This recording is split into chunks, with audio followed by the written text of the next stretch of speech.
Stop it. What? That's my Gloria compost. That's all you've been saying for the last 5 minutes. No idea, John. Why don't you go ahead and do it? Okay. All right, it's a reference to that audio that we just heard. We just played it the other day, like 2 days ago. I know. You're obsessed with it. You get obsessed with things, too. Don't act all high horsey on me. I don't know what you're talking about. Well, P1 Would Tony... you try to focus a little bit? P1 Tony says that we should do this to the ticker guys, what Dale did to John.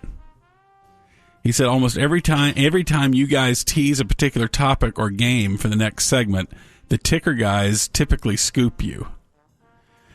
So unfortunate. And yeah, this is a great discussion to have with Rich in studio because he's been on the other side of this. Rich has been across the glass in the ticker booth, and we have had this happen so many times to us. Yes. Which is, hey, we'll tell you the crazy thing that happened in last night's game that you're not going to believe, or whatever it is, whatever our tease is for our whole next talk segment. And then the ticker guy immediately goes into, this is what happened last night in the game. It was crazy and everything, and you're not going to believe it. But you listen to this and hit the big soundbite that's the payoff. So let's explore both sides of this. I know it's frustrating for us as talk show hosts because we build a segment around it. Then we get scooped by the ticker guy. What is it like from y'all's end? Is it a case of not listening to what we're talking, what we tease, or you hear it and you go, well, but I've already prepared my ticker. I've got to do it exactly the way I've had it planned. A lot of the time it is not knowing what you guys were going to do next, not being prepared, and it's the news of the day. It's a bigger issue for the guys in the afternoon because stories change. You know, in the morning we come in and we know what all the stories are. Mm-hmm. But breaking news happens, and then you're sitting there as the news guy over there. I use air quotes for the ticker guy, not for you. Okay, yeah, I'm no air quote news guy. Absolutely. And it's like, I have to give the news. This is the big story. Yeah. And so you get conflicted. I will say, Craig Miller was the best about telling me a segment or two before, hey, we're going to do this at this segment, so could you keep it out of the ticker? Yeah. And I'd say, sure. I didn't give you any heads up on my future plans or anything like that? But generally your stories weren't showing up in the tickers either. Right. You didn't have to worry about it. No. And a lot of times it's no really big deal if we're going to talk about the Rangers, and Will mentions this morning what happened last night, we're going to take a much deeper dive into it and what's happened not only last night but for the last 2 months. So, but yeah, if it is an incident in a game, like, you know, guy's leg got broken in half. You have some controversial audio post-game. Yeah. And say, hey, don't play that in this ticker. No problem. As long as you let me know. And usually on the morning show, we cover that like, hey, don't use that. I know that was a pretty strong quote from Kid, but we're going to use it here. Do you have it there in the ticker room? And wow. So you've actually ordered a ticker guy not to do something? It's called coordination. 100%. Sir. I'm a superstar, so you don't use that audio. I don't talk bike to... ride or go to the park or the zoo. Yeah. Hang on with the zoo comment until maybe your next ticker. But George was, I remember Rich telling me that George was the worst at yelling at ticker guys. I remember that clearly now. Actually, it might have been Craig Miller. Junior can get upset. We all do from time to time. Yeah, thank you. It happens. All right. Did you see Katy Perry's response? Some fans supposedly rented out a billboard in Times Square, telling Katy to ignore the hate, that we're still behind you. Now, Katy Perry, of course, she's an astronaut. Yeah, she got dragged pretty hard for the whole going up there to space, coming back down and kissing the ground, and said it was great to finally be back on Mother Earth and holding a daisy up to the sun as she was still at the top of the steps to get off of the spacecraft. While people are waiting back behind her, and she's holding a daffodil up to the sun. And she did this all 8 minutes after they left. Yeah. Okay. By the way, as soon as you brought her name up, you missed it. But, man, I get a huge eye roll for you on that one. Oh, really? Oh, God. You're not She drive you crazy? a Katy cat? No. I think that's what her fans call themselves. Katy cats. So this billboard is put up there, and she's been having a struggling tour. Ticket sales have not been going well. That album that she released, her big comeback album, that's been dragged, said it was just horrible. And I've heard part of it, and there's some legitimate criticism. How's her dance moves? Huh? It's just, what Katy reminds me of, and I've seen interviews she's done to support this album, and it just strikes me as a person who got the latest copy points from 10 years ago and is spouting them out. It's just so all of it just feels empty. Yeah. And all of them, and the music But seems real generic. I mean, it's like generic empowerment talk. You know? I mean, this album, its theme is that women can actually make music. It's like, okay, did they've been doing that for a long time, including what you. What are you talking about? Okay, and I haven't heard the record. I do feel for the pop star, and I think it is different for the female pop star I don't know if you have to reinvent yourself or keep doing the same thing and stay relevant. Right. I think that's really tough on them. Yes. I feel for her. Yeah, and if you're a female pop star, you've got to dance as well as sing at your shows, and it's a lot of stuff that we require out of our female pop stars. And you've always been at the same time, they are more celebrated than male pop stars. The biggest people in music generally are women. Yeah. You've always been ahead of the curve, though, on her dancing, I believe. I just said that, she doesn't always... Taylor Swift that he always... her too. It was definitely Katy Perry years ago. Katy Perry was the original one that I said. She didn't sell her moves? She doesn't commit to her moves. Or commit to her moves, And she did like a Super Bowl halftime or something, I think. And with Dancing Shark. That was where I really right first... shark or whatever it was, left shark. I first paid that close attention to her, and I was like, yep. See, Gordon nailed it. See there? Thank you. I think she dances just right. Mm-hmm. Okay, you're creepy about it. What do you mean? I was evaluating her dancing. Uh-huh. Anyway, gosh, I wish I... And on the whole space thing, can we cut her some slack there? I agree. This is the thing. Any other human does that, and you go, oh my God, that was unbelievable. I think I saw God for the first time. Yes. It's incredible. She goes to space. She comes back down. She's very moved by the experience, so she talks about it. But here's the problem is Katy's just... It's her delivery? I think, she's just kind of a dork. Not in a good way, though. Okay. And so she doesn't realize how she comes off. Basically, it reminds me a lot of, this is a weird comparison, of Biden. What? You know how Biden, the things that got... Come on, man. I don't want to go to space. That's a bunch of malarkey out there, man. No, that's not Katy Perry as Biden as Katy Perry. You know how...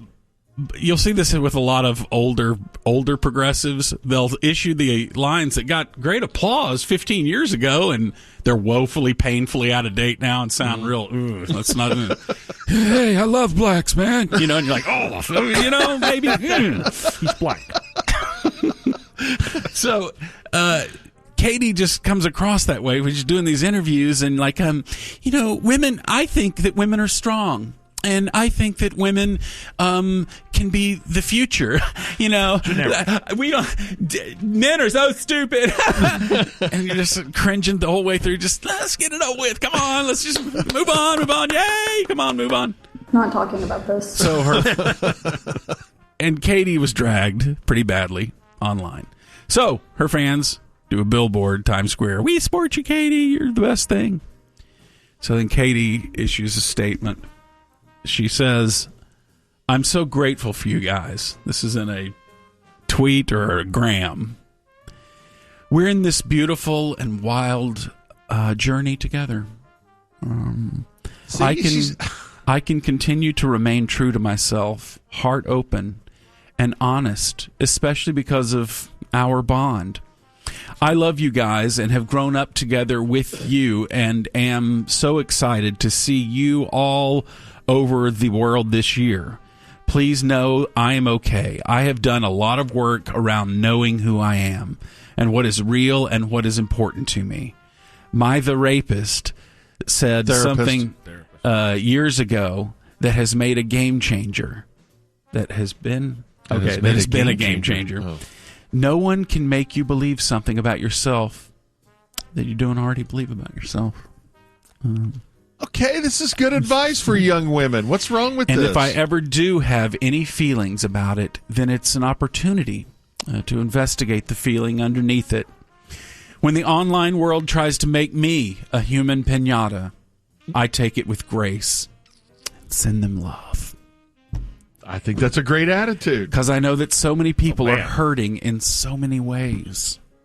You got the attitude, dog. You've got the attitude, dog, in high school football. Because I know some people are hurting in so many ways, and the internet is very much, this is the line that she had is actually good writing, is very much a dumping ground for the unhinged and unhealed. Good line. That is very true. Good line. What's real is seeing your faces every night, singing in unison, reading your notes, feeling your warmth. As we roll and bask in a land of emotional daffodils, we all continue that's to an live, laugh, love, learn, and be our best selves, No. and live our best lives. I support you, Katie. I think you're saying the right things. Yeah, you're behind her 100%. I am behind her. Oh, gosh, gross. She goes on and she says, I know we're healing each other. In a small way. There you go. We're healing each other. When I get to do that, it's great. She continues, I'm not perfect. I'm not perfect. And I actually have omitted that word from my vocabulary. Wow. She says. So someone pitches a perfect game and she can't say that. No. She can't say it. And somehow she got someone to type that word for her in here. Does she know what type this word in. It's not my vocabulary anymore. Does she know what a perfect game is? I don't know. Not everyone's required to know baseball. Baseball? Omitted it from my vocabulary. I'm on a human journey. Indeed. She's on a human journey. Indeed. Is this tweet going to end soon? What kind of journey are you guys Rich on? is falling asleep. Playing the game of life. She's on a human journey, playing the game of life with an audience of many, and sometimes I fall. We all do, Katie. Fall, but I get back up and go on and continue to play the game, and somehow through my battered and bruised adventure, I keep looking to the light, and in that light, a new level unlocks, and then she put a heart. Okay. Yay! So that statement again starts off, I'm so grateful. No. Out of time on that. We are out of time. What? Well, I support her. And I feel bad for her because I think she's in that tough spot of being a pop star and trying to stretch that into 2 or 3 decades, and that's a hard thing. One of the real problems, though, with her is she works with Dr. Luke and has continued to, despite the rape allegations against him. And people are really mad about that. And Katie's fans have gone after Kesha, who is the person who said that Dr. Luke raped her. And Katie defends Dr. Luke and still works with him and so on. But anyway, go ahead, George. You were saying you support her. I didn't even know that story. 100%. He knows a lot of details about it. Yeah, you do. 100%, George. I didn't know that you story. said that you supported her. Well, what do you do now? Who's Dr. Luke? He's her physician, I think. Or what? Another spare like Dr. Oz? Or what's his deal? When she falls on the journey of life, he helps her I have patch no up idea. her knee. I have no idea who Dr. Luke is. He's her producer. Okay. A physician. Okay. Producer? Physician. Okay. He's a physician player. Who would you rather have, Dr. Luke or that bag of hot air Dr. Oz? Oh. Man, why are you hating on Dr. Oz so much?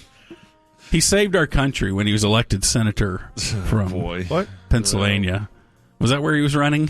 He lost, but he looks like a Martian, and he's lucky he didn't get slapped upside the head. You know the by backstory, me. right, Rich? Dr. Oz commented on. He complimented you, I think. He didn't compliment when me. we were having a bike ride together. And ever since then, George has hated him. He was trying to pick up on our traffic reporter. You don't know that. He said, "Oh, I see why you're in the race. We're in a bicycle race." Relay or something. I don't know what it was. And relay races build excitement. It wasn't a relay. It was just a ride around the American Airlines Center. And looks at me and goes, "Not sure why you're here."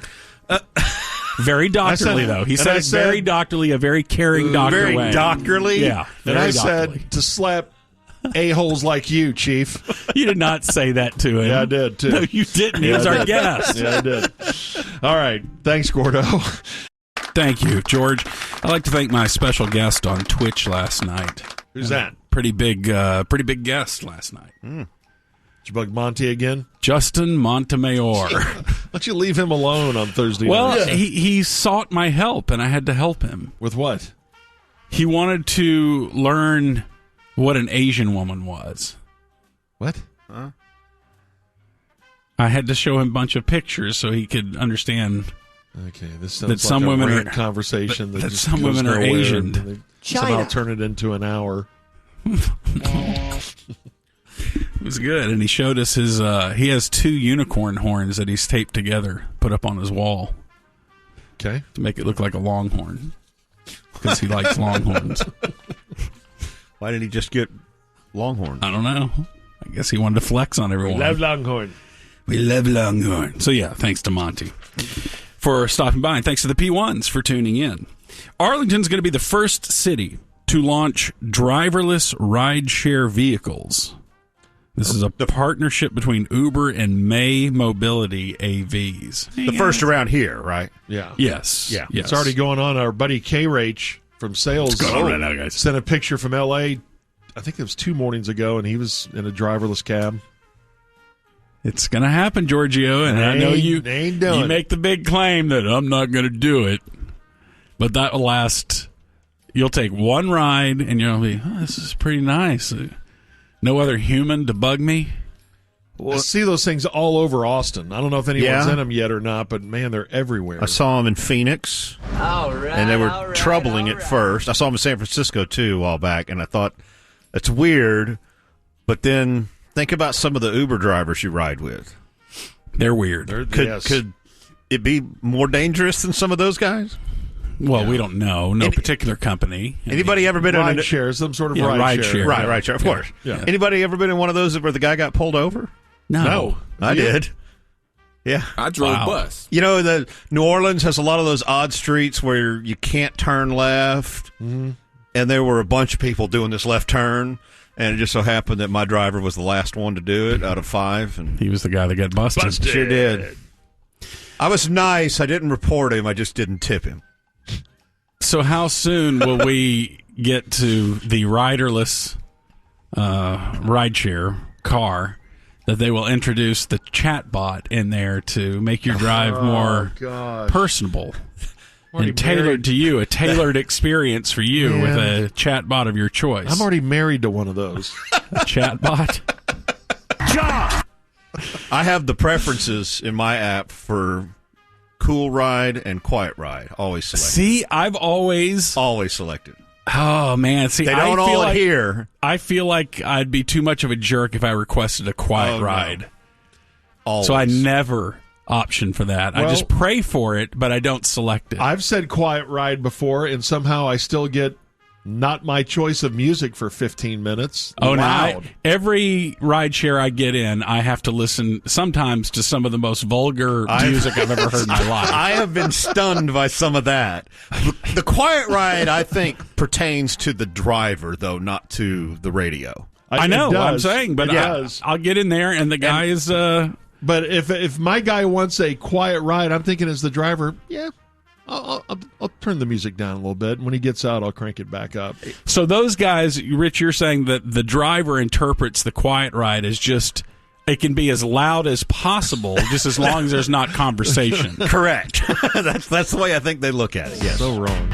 And I'm fine with that, because what I don't want in the ride is to have to talk to him or Excuse me, her. sir, could you turn down the music? I'm sorry. I And can't really talk. I can't answer your question because you requested a quiet ride. It's a real conflict, too, for SMU Radio on the road, because my play-by-play partner, Scott Garner, Yeah, he's a beating, isn't he he? is the chattiest SOB you have ever met. See? Look at that. And he knows it. And he's gotten to where he's doing a bit with the rest of us. Why are some people just so chatty? Like if we have all 4 of us on the crew are taking one, an XL, we always make him get in the front seat because we know he's going to have the conversation anyway. That way we can hopefully avoid it in the back seat. Yeah, some people see silence as nothing but a space to just fill with words. Just junk it up with as many words as possible. Yeah. Anyway, so they plan to deploy thousands of autonomous vehicles on the Uber platform in the next few years. I guess in Arlington is the launch point for this company. Okay. Maybe I'll be in on that. What do you mean? An investor, or you're going to become an autonomous driver? Neither. I'll ride. That's what I want to be. I want to be hired as the guy that sits in the passenger's front seat and chats with the customers in the autonomous Just to vehicle. make it a more human experience. Yes. Yeah, to personalize it with a little bit more human experience. Because everything, this is what we do as humans, everything goes full cycle. Yeah. We'll invent a chat bot in there, which will just interact with you through the screen, and then it'll say, but people want more of the human experience, so then we'll hire a company that makes human-like robots that have the chat bot inside it to talk to the people in there. And they'll be, but it's weird they're sitting in the passenger seat. Could you make them drive it? So then they have to put the robot behind the wheel of the taxi that chats with you. Yeah. And then we'll eventually get to, now they're hiring actors to play the robots that chat with you. We'll be, all right, are we at the beginning again? I don't understand. But it'll be the new thing. Okay. Other news. If you're in Florida and you're driving down I-95 near Jacksonville, you might have looked over in the median of the highway and seen a barefoot guy wearing cut-off camo shorts wrestling an alligator. And you just drive on by and just watch. Man, I saw that. That Guy is wrestling an a alligator. bad dude. Yeah.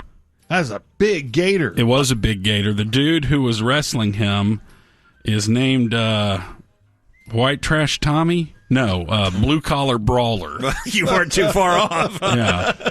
Cowboys might want to look at him. Blue Collar Brawler on social media. He posts a lot of videos of him wrangling gators. So, like, does he do this regularly? Yeah, and I think authorities called him in. Like, if you're a cop, you're like, well, I don't want to lose I'm not my gonna life. wrestle that. Get that guy over there who's shirtless in camo shorts. He's probably not going to live long anyway. Let him wrestle the gator. And it was a 10-footer. He has some sort of pole with, I don't know, some sort of apparatus at the end of it that grabs the alligator's skin. Is it just you're talking about, like, is it a loop at the end of the pole, or is it something Maybe different? it is no, because, well, Like they use on dogs? Maybe he did loop his bottom jaw, and that neutralized him a little bit. But then he has to, with that alligator's mouth open, then he holds the pole like with his left hand, and then he walks around to his right and jumps on the gator's back and does that move where they Choke him out? Yeah, it looks like they're trying to choke out the alligator. Okay, Tap it down, I'm tapping it out, man. Come on, go. Put him in the sleeper hold. Alligator claws hitting his elbow. Yeah. Tap it out. The officer's raising the alligator's little paw up in the air to see if it drops down. It drops down twice, but then the third time he drops it, and the gator still has it up. So he's not out yet. He's still in this match. The crowd starts going Yeah, wild crowd for goes him. crazy. Rich is in the crowd giving the double birds. Absolutely. You still like all that trash wrestling? No. You don't watch anymore? No. I did go to it recently because What was in town? it was... How many Nobel Prize winners are in the audience? Zero. It was the wrestling organization known as TNA Wrestling. Total Nonstop Action, sir. Oh, But it was- okay. It's yeah. kind of Women's the TNA. It's kind of the second to third level of wrestling behind WWE. So it's not the classiest wrestling. But my son, my younger son, he has a friend who she's in it. She's one of the wrestlers. She's pretty big time too. So we went. They were in Garland, and we went and saw it. It was fun. He has a friend that's a wrestler. Yeah, she travels all over the world wrestling. Does she make fat bank, yo? I don't know about that. Oh. Was kind of beaten. I don't know about that either. But I mean, she's she lives in Mexico City right now and works a lot down there. But she's traveling through the U.S. too, working a lot of shows. So I want to praise Rich here because he said you have 2 children. Yeah. And he said younger son. You want to know why? Why? Because you chastised me about that last year when I filled in one time. No. Wait, what did he say last year? It was an off-air chastising I got from you. It wasn't chastising. Oh, I made a heck. comment. No, it's just that, I never thought about it until you brought this up. when you have 2 of something, then it's younger, not youngest, Oh, gotcha. or older and not oldest. Okay. I had never thought about that. Yeah. You taught me Thank you. some new grammatical stylings. Thank you. Grammar Right doesn't here. matter anymore unless you're a Gen Xer or something. That is true, though. We are Yes. in the midst of now language is accelerating because we have the internet. Or So even worse, language a is changing boomer. faster than ever. Anyway, so shout out to Blue Collar Brawler who helped officers wrangle a gator Yeah, that dude. down there. Respect. May 7th is when the big Pope conclave is going to start. That's a golf tournament? No, the Pope Conclave Open. Oh. The big Pope off? Yeah, this is Got when a sponsor for that yet? they decide who's going to be the Pope. So they have to. Right now they're setting up the obstacle course in the Sistine Chapel that the guys have to run through, and It's the 16th see chapel. who gets the best time. Running the tires and doing the Code monkey drill. bars. Will any of them get a good time? No, those guys. may be a Imagine if young there Pope was a broadcasted. It'd be like Battle of the Network Stars, but it's with papal candidates. And watching those dudes try to do something physical. That is really set up for the Ocho right there. Yeah. Here they are. Here they go. The log rolling event is starting. Oh. Okay, let's see. I missed this story from last week. An 84-year-old guy was critically injured. You want to guess how? It's pretty broad. Fell down the stairs. Giving us a lot of... Okay, fell down Room the stairs. here. Pretty good one. George? he was trimming trees. No. Fell off a cross during his crucifixion What? Okay. in West Virginia. What? So his goal was, or somebody's goal was for him to die? No, it was during a Good Friday, event, recreation. Not celebration. He had You a Velcro think suit. Jesus is like, stuck him I up there. appreciate all that y'all are trying to do for me, but maybe not relive the worst day of my life. I don't know. Maybe this is an option. You ever think of that? I mean, why don't let's do the rolling the stone away when I came out and shot lasers out of my eyes. And Well, we'll do that on Sunday. had a whole, fireworks show out of my fingertips. That was the good part. This is Vladimir No, Putin. Boy, it's- is it it's- ever, man. no. It is. Our Lord. But the whole getting nailed on the cross while I'm only wearing my Don't worry bikini about bottoms. it. Come on, let's de-emphasize. Anyway, so this old man, why did they let a 84-year-old man participate Yeah, that's not in, very accurate. in their crucifixion fun? No. And yeah, he fell off the cross at a Masonic cemetery. They're doing it at a cemetery. No. There's a Masonic cemetery? I think there's lots of Masonic cemeteries. Are there? Yeah. One of my favorite cemeteries I used to go to down in the hill country was a Masonic Do you have a top cemetery. 5 Yeah, list? that's your top 5 Your cemeteries. My favorite? top 5 Masonic cemeteries. Do you still do masonry? I haven't been active in years now. Oh. Anyway, he fell 10 feet from one of the crosses. That's pretty high. Went to ICU with broken ribs. How much time we got? a little bit Oh, of time. here we go. And then this story. Would you stay on this plane? Southwest Airlines flight was met by police and medical personnel in Chicago after a passenger reportedly stripped naked and defecated on their seat mid-flight. What is going on at our airports and on our planes? Why can't we handle taking a 2-hour flight somewhere where we're not stripping in the terminal or we're not doing this on a plane? Have you ever done this on a plane? On a plane? No. You know what? Stood up in the middle of the flight and put both feet on your armrest No. and What amazes me is drop cow? I've never seen any of these incidents. I Yeah, have. fly a lot. You're fake newsing this. I huh? have. No, I'm not fake newsing it, but I fly a lot, and I've never seen anything like this happen. It says here that chouse broke out on board. Chaos. Oh, yeah. When a Don't laugh at that. We have to work hard on this show sometimes, don't we? So much to work through. when a woman removed her clothes and defecated on her seat during the flight. Was it a full flight? I guess there was one seat open. I don't know. That seat was full after she was done with it. But they had to have a medical team meet the plane upon landing in Chicago to respond to, quote, a situation involving a customer.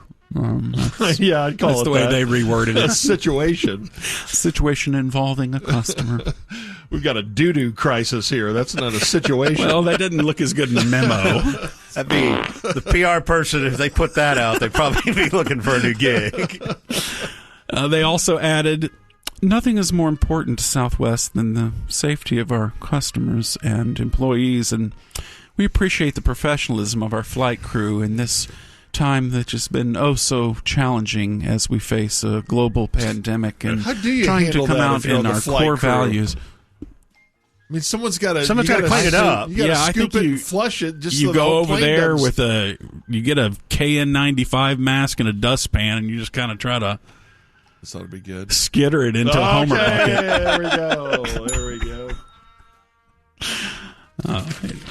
Try to redirect it in front of the net. But I did. But I'm with Rich on this. Rich and I are truthers. We're plain truthers. We read about all these incidents and all. I mean, even if it's not something that's this dramatic, just an argument, just a huge argument on a plane that doesn't even necessarily make news.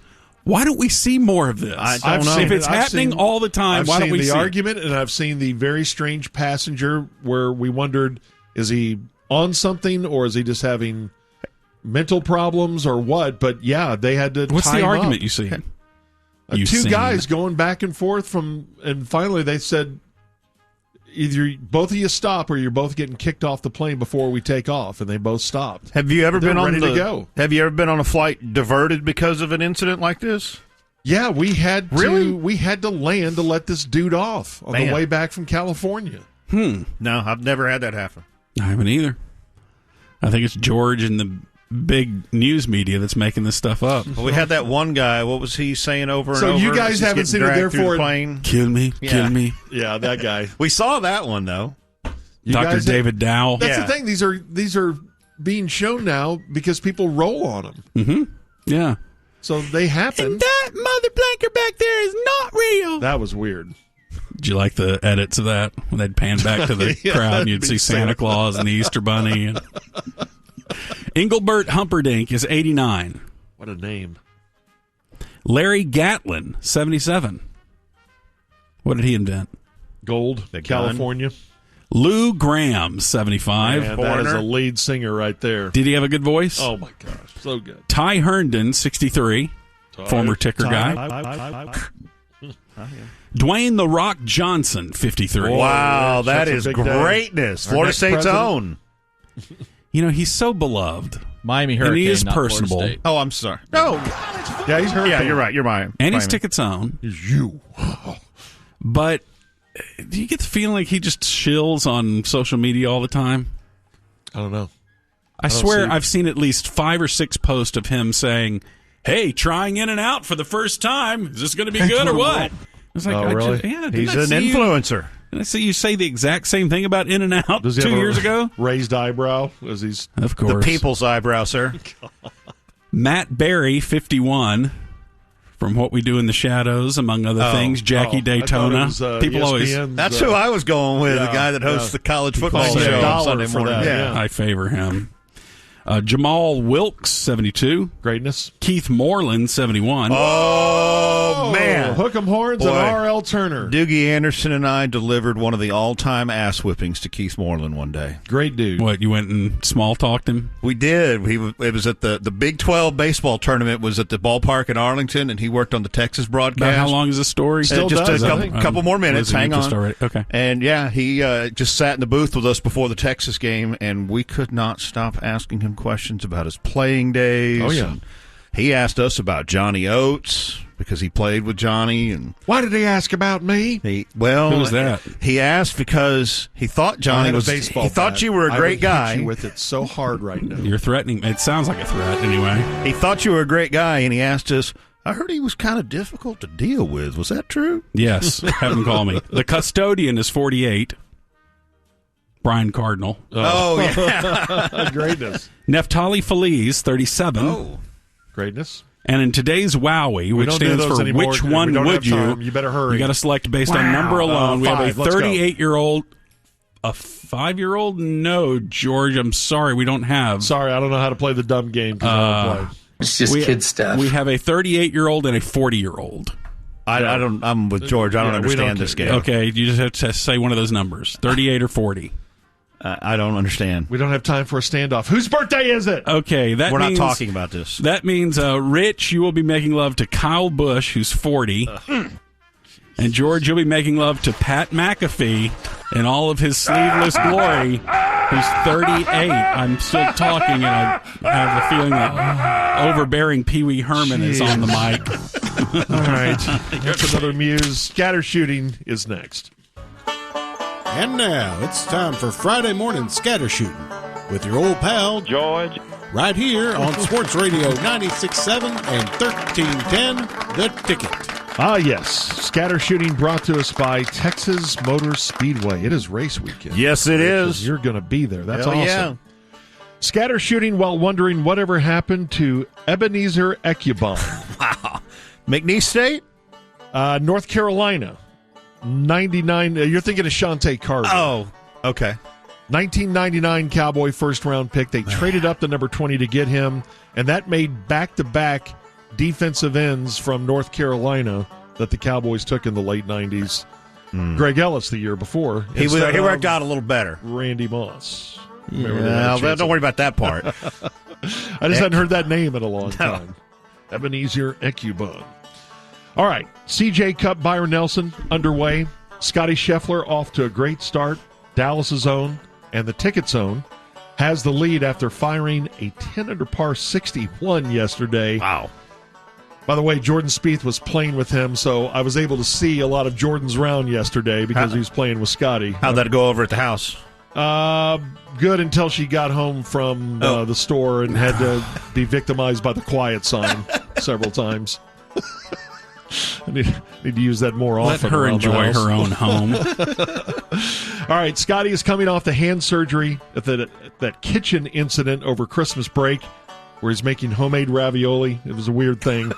But he hasn't won this year, but he's played well over the last 3 months. He's still the number one player in the world by a mile. Homemade ravioli. 8 starts, he's finished no worse than 25th. That's pretty incredible. He has 6 top 15 finishes and 4 top 10 finishes, including 4th at the Masters. Scotty with 8 wins last year. What an incredible season. 9 if you want to throw in the Olympics and the gold medal. 9? And he may be on his way to getting his first win this season. Still a long way to go. Round 2 just getting underway at TPC Craig Ranch. Something you may not know about Scotty Scheffler is his choice in golf ball. Not the brand, that's Titleist, but the number on the golf ball. Most golfers like the low number. Easy to associate with shooting a low number, like you play with a Top Flight 1 or 2 or Titleist 3. But Scotty prefers the bigger numbers that would be associated with a bogey or worse, like a 5, 6, 7, or even 8. The reason? Because Scheffler was penalized twice in college for hitting the wrong ball. Because most players do play the 1s, 2s, and 3s, and if you're all playing pretty much the same number ball, if you don't have a special marking on there, and there was actually one case where Scheffler had to identify his ball. He did, but he didn't see the University of Arizona logo on the backside of it, and he was penalized for hitting the wrong ball. Wait, they don't have their names on the balls? He may, but the only thing you're going to see on it sometimes as you're looking down in the rough is, Titleist 2 or 3 or something like that. And I don't understand why their name isn't like on the ball 3 different times, and therefore every player, there's no question as to whose ball it is. That's a really good idea, and I don't know how many players actually have their name on the ball. That's a good one. You're on the PGA Tour. Most will put like a dot or something like that so they know that it's theirs. Huh. But most do play the 1s, 2s, and 3s, and I've even seen, because I've done this before, I'll take a sleeve of whatever, Titleist, and I'll get 8s and say, hey, can I trade these for a 1? But now that I know that Scotty plays 5, 6, 7s, and 8s, I think I'm going to. Maybe that's been my problem all these years. So, I've been playing the right ball. Golf idiot question here. Yeah. Does the number do anything other than identify the ball? No. Okay, that's what I thought. Doesn't mean a darn thing outside of well then why aren't your they superstition. Why aren't they putting letters on the balls? You have 26 of those. Put their jersey number on the ball. So why don't they put letters on the ball and you just get your last initial or something like that? That's a good idea. Quality idea. I don't know. Huh.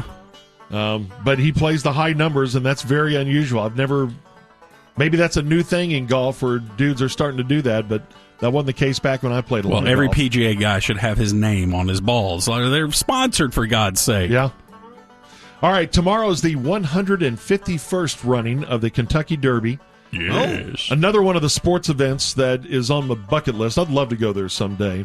To watch One animal of these cruelty? days. Okay, yeah. They're Okay. just racing. They're just horses racing. They just run. That's all they do.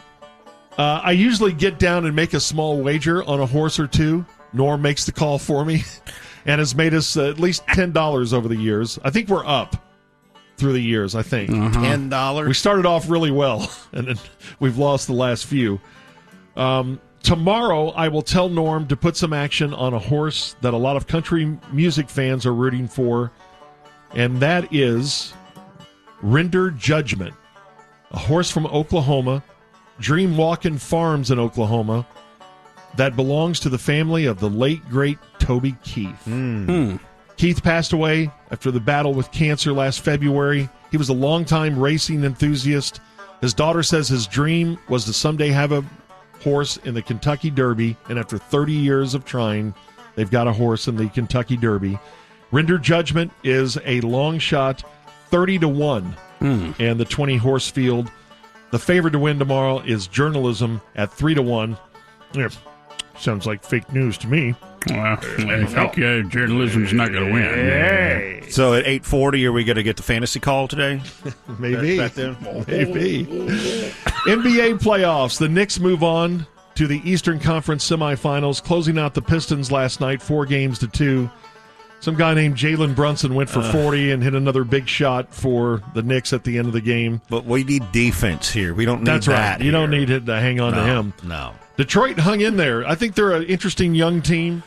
And the games were close in this series. In fact, the last 4 games decided by 3 points or less for only the second time in NBA playoff history. Wow. The other was the 1981 Eastern Conference Finals between the Celtics and the 76ers. By the way, have you watched the Celtics thing on HBO yet? Absolutely. Yeah, Celtics hater? Absolutely. 'Cause I am too, but it's really good. Is it? Okay. Yeah, I highly recommend it. It's really good. The Lakers were knocked out of the playoffs 2 nights ago by Minnesota, 4-2. A short bench and ineffective bench for L.A. This team ran out of gas in these games. They scored only 85 of their 502 total points in the fourth quarter. That's 16.9%. That is the lowest percentage of fourth quarter points by any team in NBA playoff history. Wow, 16% of their points in the fourth. That's fourth terrible. quarter. So not much of a finishing kick. No, and they just absolutely ran out of gas, and their bench didn't do much for them. What crazy numbers Aaron Judge of the Yankees is putting up, leads the AL in average, hitting .427, home runs with 10, runs batted in 32. He's the only player in the designated hitter era, so since 1973, to lead the AL in all 3 Triple Crown categories entering the month of May. Wow. Also, before the season, no American League player amassed 50 hits before May, reached base 70 times before May, and no one has ever had 85 total bases before May. Just one of those. Judge this season has done all 3. So it's basically a 6-month season. Yeah. And in 1 month, he's 25% to 200 hits. Yeah. That's incredible. Yeah, what a April he had. 427? Yeah. Nobody hits. Guys don't hardly hit 300 today. You do when you have a torpedo bat. Maybe that's a secret. Okay, this week's Wheels Off Criminal. Road rage incident in Pennsylvania. Road rage. Christina Solometto is now known as the Delco Pooper. The what? The Delco Pooper. She was angered by another driver. She got out of her vehicle, went over to the other car, where she claims another woman was yelling at her, and she then pooped on the hood of that car.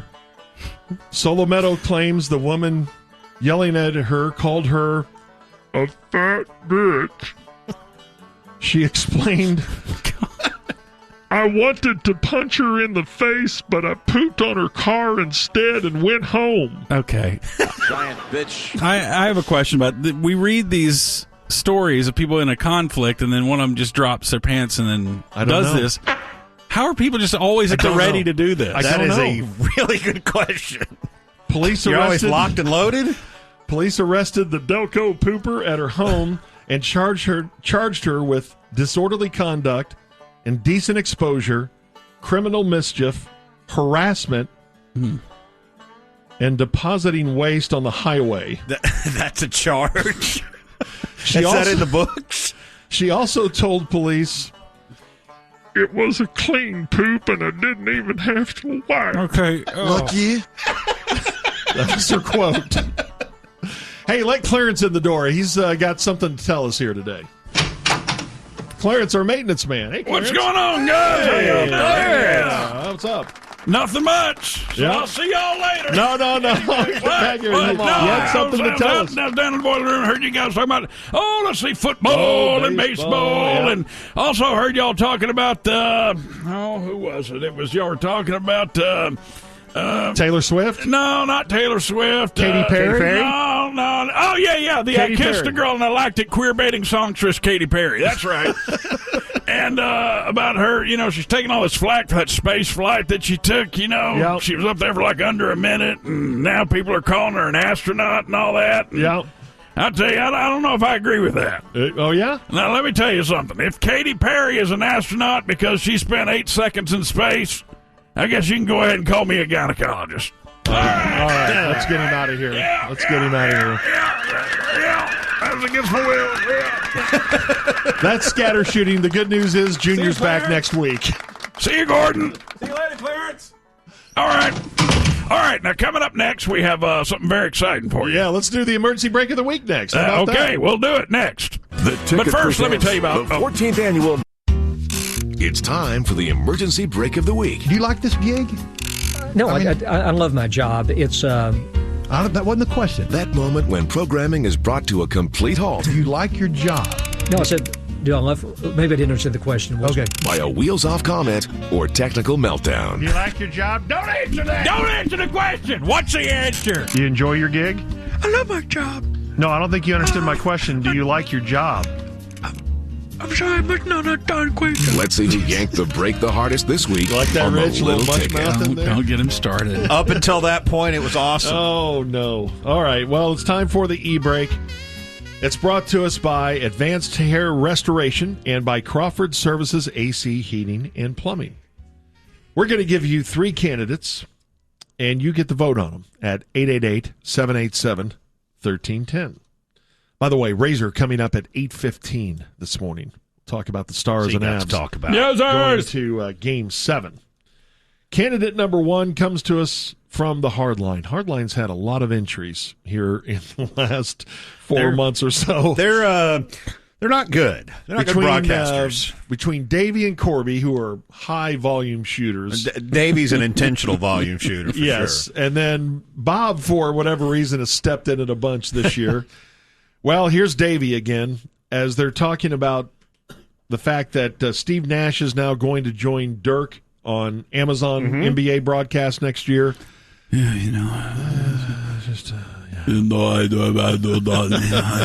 So we'll see those two together again. I think they're going to work together. But they started coming up with former Mavericks who they could get on Amazon, and Davey had this very unfortunate guess. And so Dirk went on Twitter and said, now I have to carry this guy again like I did 25 years ago. Kind of awesome. Yeah, good nut kick by Dirk there. That'll be cool. I mean, I don't know what they're expecting by way of audience, by way of trying to take a chunk out of what TNT does. I don't know. I mean, I'll watch just because Dirk's on there, but I have no expectations whatsoever. Any word about Samaki Walker or Eric Strickland? I don't Get believe the whole they're going band to back make the together. cut. Maybe Eric Montrose. Maybe Hubert Davis. While we're at it. Checking in. See the North What's Sean Carolina Bradley coach? doing these days? Well, Dave, Dave. he's paralyzed. Jeez. Why are you smiling? He forgot. No. We're still on the air. All right. On that note, go Dirk and go Nash. Corby tried to put a button on that at the end. Dave, Did he forget? I don't know, because he whispered, "Did I?" He's I like don't think Manson. He's a I crazy think person. I think he did know what happened to Sean Bradley. and he was being a shock jock. Would you have a rant talk with him? Only you can get through to him. I can't get through to him. There's no getting through to him. There's no joking needed for him. No. That's just... the Sean Bradley story is just so depressing. Oh. No. He was out riding his bike and got hit by a car. Yes. And he's quadriplegic? Yeah. And married, and he and his wife have a lot of kids, I think. Oh, yeah. Right? Yeah. Oh, yeah. And she's tiny. Mm-hmm. So she's like 5'2" or something. Yeah. So now they see eye to eye. Dave, candidate number one. On how to raise the children the right way. Thought, because do not they're very have close. a talk with Dave. Do not have a talk with Dave. You've had far too many. Candidate number two comes to us from our draft coverage, which was awesome last weekend. But they started to get a little punchy day 2 and day 3. I think this is from day 2. This is a word, but everyone doubted it was a word by the way David Moore said it. It's not Shadour's fault, but I do feel like his dad doing interviews last year where he's going to tell what cities Shadour's going to play in. Did him no favors. Right. It didn't. I mean, they overplayed their hand so badly that you feel horrible for the kid. Yeah, every NFL team is very hierarchical. And it's also, I know I'm angled that word, but let's keep going. But it's like, in a lot of ways, it's very militaristic in structure, right? You nailed that one. And you said it. Yeah, you can do militaristic. Yeah, but hierarchical. Hierarchical is a word. It is? Yeah, that is? Yes. But not the way he said it. The nature of hierarchy. Say it again? Hierarchical. That is a word. That's not what he said. I always thought it was hierarchical. That's the correct one. Hierarchical. Yes, you're right. That's the way to say it. But no one can say it. No one can say it. Say pronunciation. It again. Hierarchical. You right? admit it's a hard one, especially for Scooby-Doo.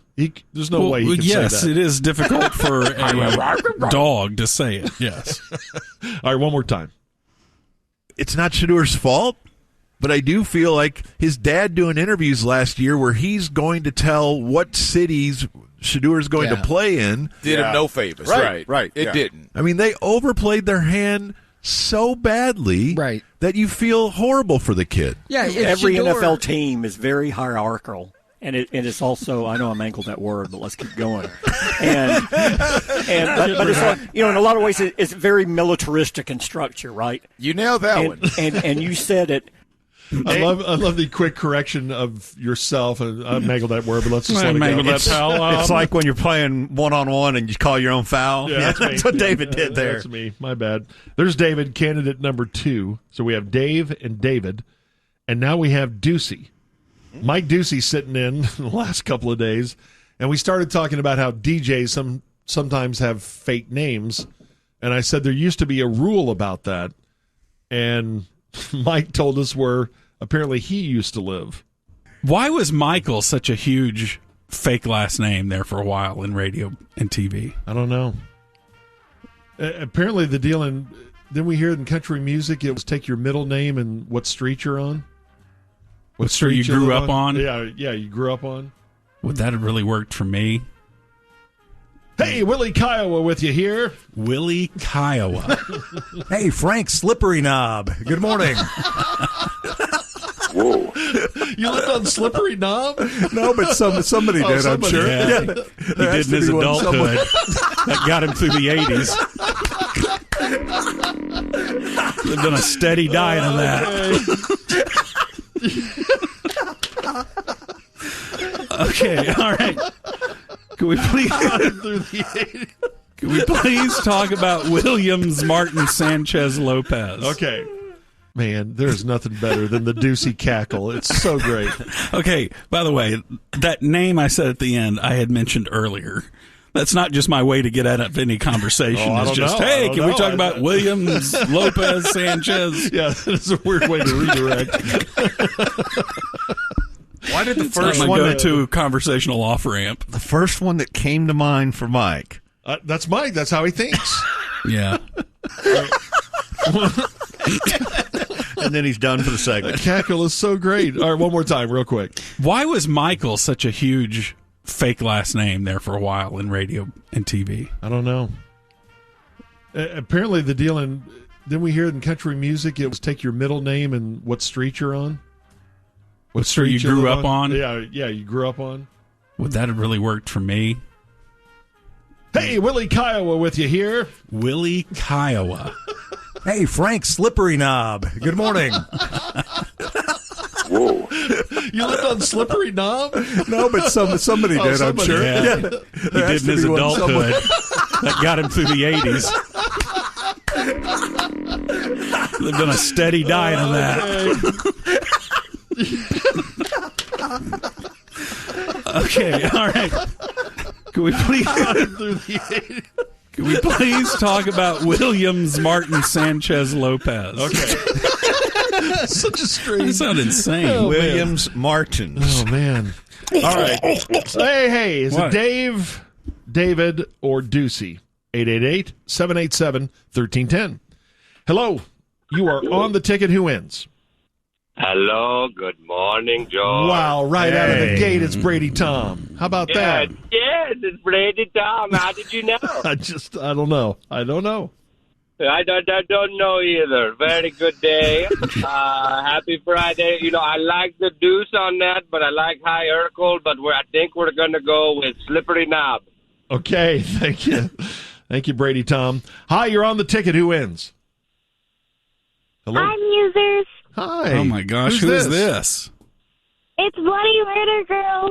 Oh, no. What are you doing this morning? What? What grade are you in? I have a few reasons I can't say. Actually, I'm in 6th grade. I vote for Doocy. Bloody murder! Whoa. Gosh. You heard her, Rich? She drives by about every 6 weeks and just freaks us all Shouts out. bloody murder. Yeah, it's so creepy. What you've done to people around here, Gordon. It is. It's him. Hi, you're on the ticket. Who wins the e-brake? Hey, what are my choices again? Oh, gosh. We don't have time. Hi, you're on Ticket Radio. I think that David wins. David Moore? Okay. Thank you. Thank you. You think he wins? Is that a vote for him? Or? Hi, you're on Ticket AM, FM, and the stream. Hey, good morning, guys. I will take the great Mike Doocy. Okay, there you thank go. you so much. Great. Hello, you're on America's favorite radio station. Dave? Lane? Yes. Okay. Hi, you're on the ticket. Who wins? Hello? Hello? Yeah, who you vote for? Hey, Georgie. How you doing? It's Katy Hey. Perry. Oh, it's Katy Perry. Oh, it's Hey, Katy. Yeah, How are you? She's mad at you, I think. No, I defended her. Yeah, no. I'm glad that Judge Jubb is behind me. She's giving me power and support, just thrusting for my future. Okay. I appreciate you, Jubb. Need a vote. Oh, I want to vote for, let's vote for that Davy Lane. Okay, thank you. Hi, you're on the ticket. Who wins the e-brake? Good morning. This is the Real Piper's dad. Shout out to Billy and Joel. They wanted to vote for the slippery knob. Okay, thank you. Hi, you're on the ticket. Who wins? Yeah, I like cackling when I take a deuce. Ladies and gentlemen, we have ourselves a winner! Why was Michael such a huge fake last name there for a while in radio and TV? I don't know. Apparently the deal in... Then we hear in country music, it was take your middle name and what street you're on. What street you grew up on? Yeah, you grew up on. Would that have really worked for me? Hey, Willie Kiowa with you here. Willie Kiowa. Hey, Frank Slippery Knob. Good morning. Whoa. You lived on Slippery Knob? No, but somebody did, I'm sure. Yeah. He did in his adulthood. That got him through the 80s.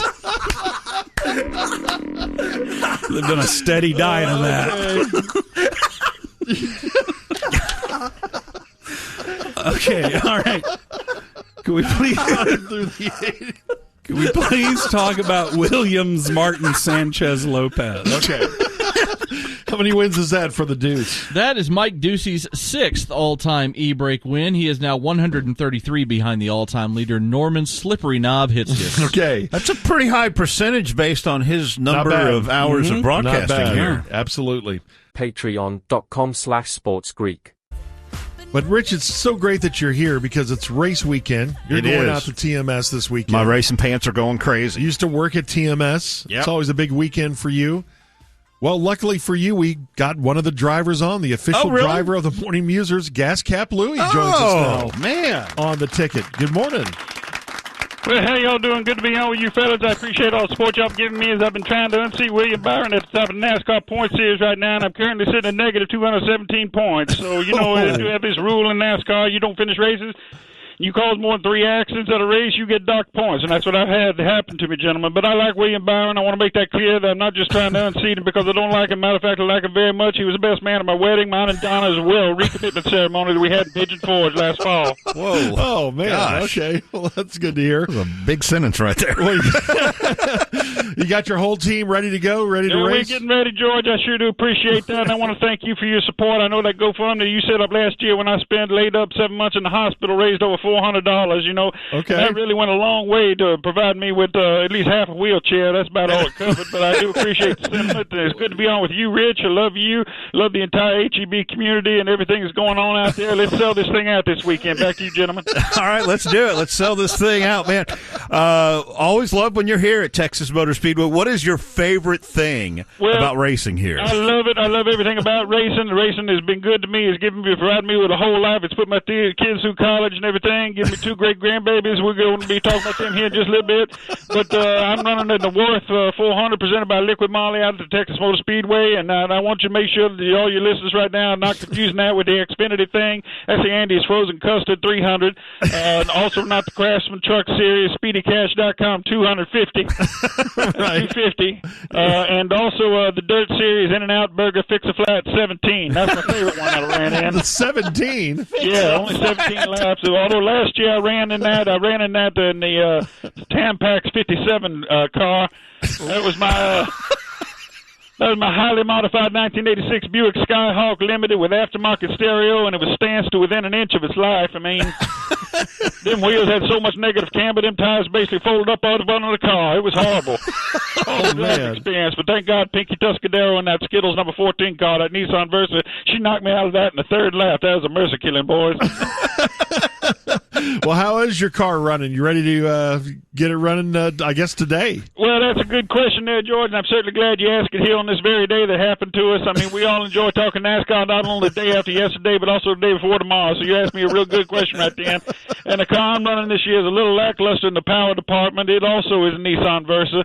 And we put it on the dyno, and that thing was putting down about 68 horses to the wheels. Oh man. Yeah, not too good, because Chase Elliott, he went right on before me, and his car was making 600, I think it was about 760 horsepower. So I'm down a bit off of that, but anyway, I figured just smart. If I take some smart lines, maybe I can cut that advantage down a little bit that he has. So I realize that I'm a long shot, and I'm worried about getting lapped before I even finish one lap. But you know, I'm worried about that. But the main thing I'm worried about is really not having a Hans device in that car. They don't come standard with Hans devices on them Nissan Versas. So I just have the Luke device, which isn't as cool and isn't much of a attractive to ladies as the Hans.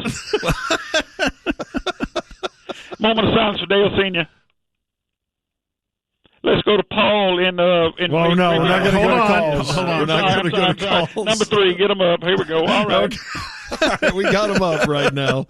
Now, it's not all just the horsepower in this thing, right? You got to have a good pit crew. Certainly, you're going to be good when you come down pit road this weekend, aren't you? That certainly is a very good question, Rich, and I'm certainly glad you asked that. That came out of your human mouth just then. We all enjoyed it a lot when we were listening to it and everything, and I'd like to go ahead and address it right now at this very time in this very place that we have here. I want to send a special shout-out to my pit crew. Okay. Thank you, Donna. That's it? That's it? Your wife, Donna, is all you have in the pit crew? Special shout-out to my wife, Donna, who's sleeping right beside me in this 73 Winnebago right now. Shout-out to her. She's my wife. She's my soulmate. She's my entire pit crew, too. Man. So you roll up and she changes all your tires. She does it all, and it's real tough for her. I appreciate her grit and determination. She got a bad hip at 63 and takes her the better part of 45 minutes to do a pit stop. But oh, gosh. But yeah, she works hard. She's slow, but she's thorough, so I like that about her. But pit stops have been somewhat enjoyable. At first, I used to get mad because it'd take us so long, and now I just kind of sit back and do the Clayton Williams thing, just lay back and enjoy it and everything. Oh, okay. So, wow. Right, last year I got through about the first 6 seasons of Friends just doing pit stops alone. So you stream programming. Yeah, keep a laptop in there, stops. watch a little Netflix, get caught up. Making good use of your time. Good use of my time. But yeah, but Donna and I just had our second grandbaby. We want to welcome Jackson Gas Cap Jankovic to the family. Jankovic. Well, Tim will appreciate that, I guess. Yeah. He's I tell you what, he's something else. You know, he's about a year and a half year old now and everything. Okay. He's already showing race prowess. He rides that balance back down the driveway, going about 20 miles an hour, straight down into the other side of the ditch, running to the huckleberries. Yeah, sounds like a racer to me. Yeah. Well, hey, maybe he'll be good for us. We think we're going to get him sponsored up pretty good on that wide back, that little balance back that he's riding on right now. We're looking at sponsors from Legos and all kind of Toyland stores. So we're looking at going ahead and making him in the Gas Cap family being sponsored up real good and everything, bringing in some of this income. We're going to turn him into an influencer. Well, hey, look for Rich. He'll be out there on Sunday. You got it. All right. Hey, Rich. Yes. You racing pants going crazy? You know it, Gas Cap. Right, we love to hear that down here. We're going to see you out here. Let's see all them P1s out here. Okay, we'll see you. Right, there goes Gas Cap Louie, sounding more and more like Uncle Baby Billy, just a little bit. Don't worry about that. Talking really fast and ready for a racing weekend. Rich.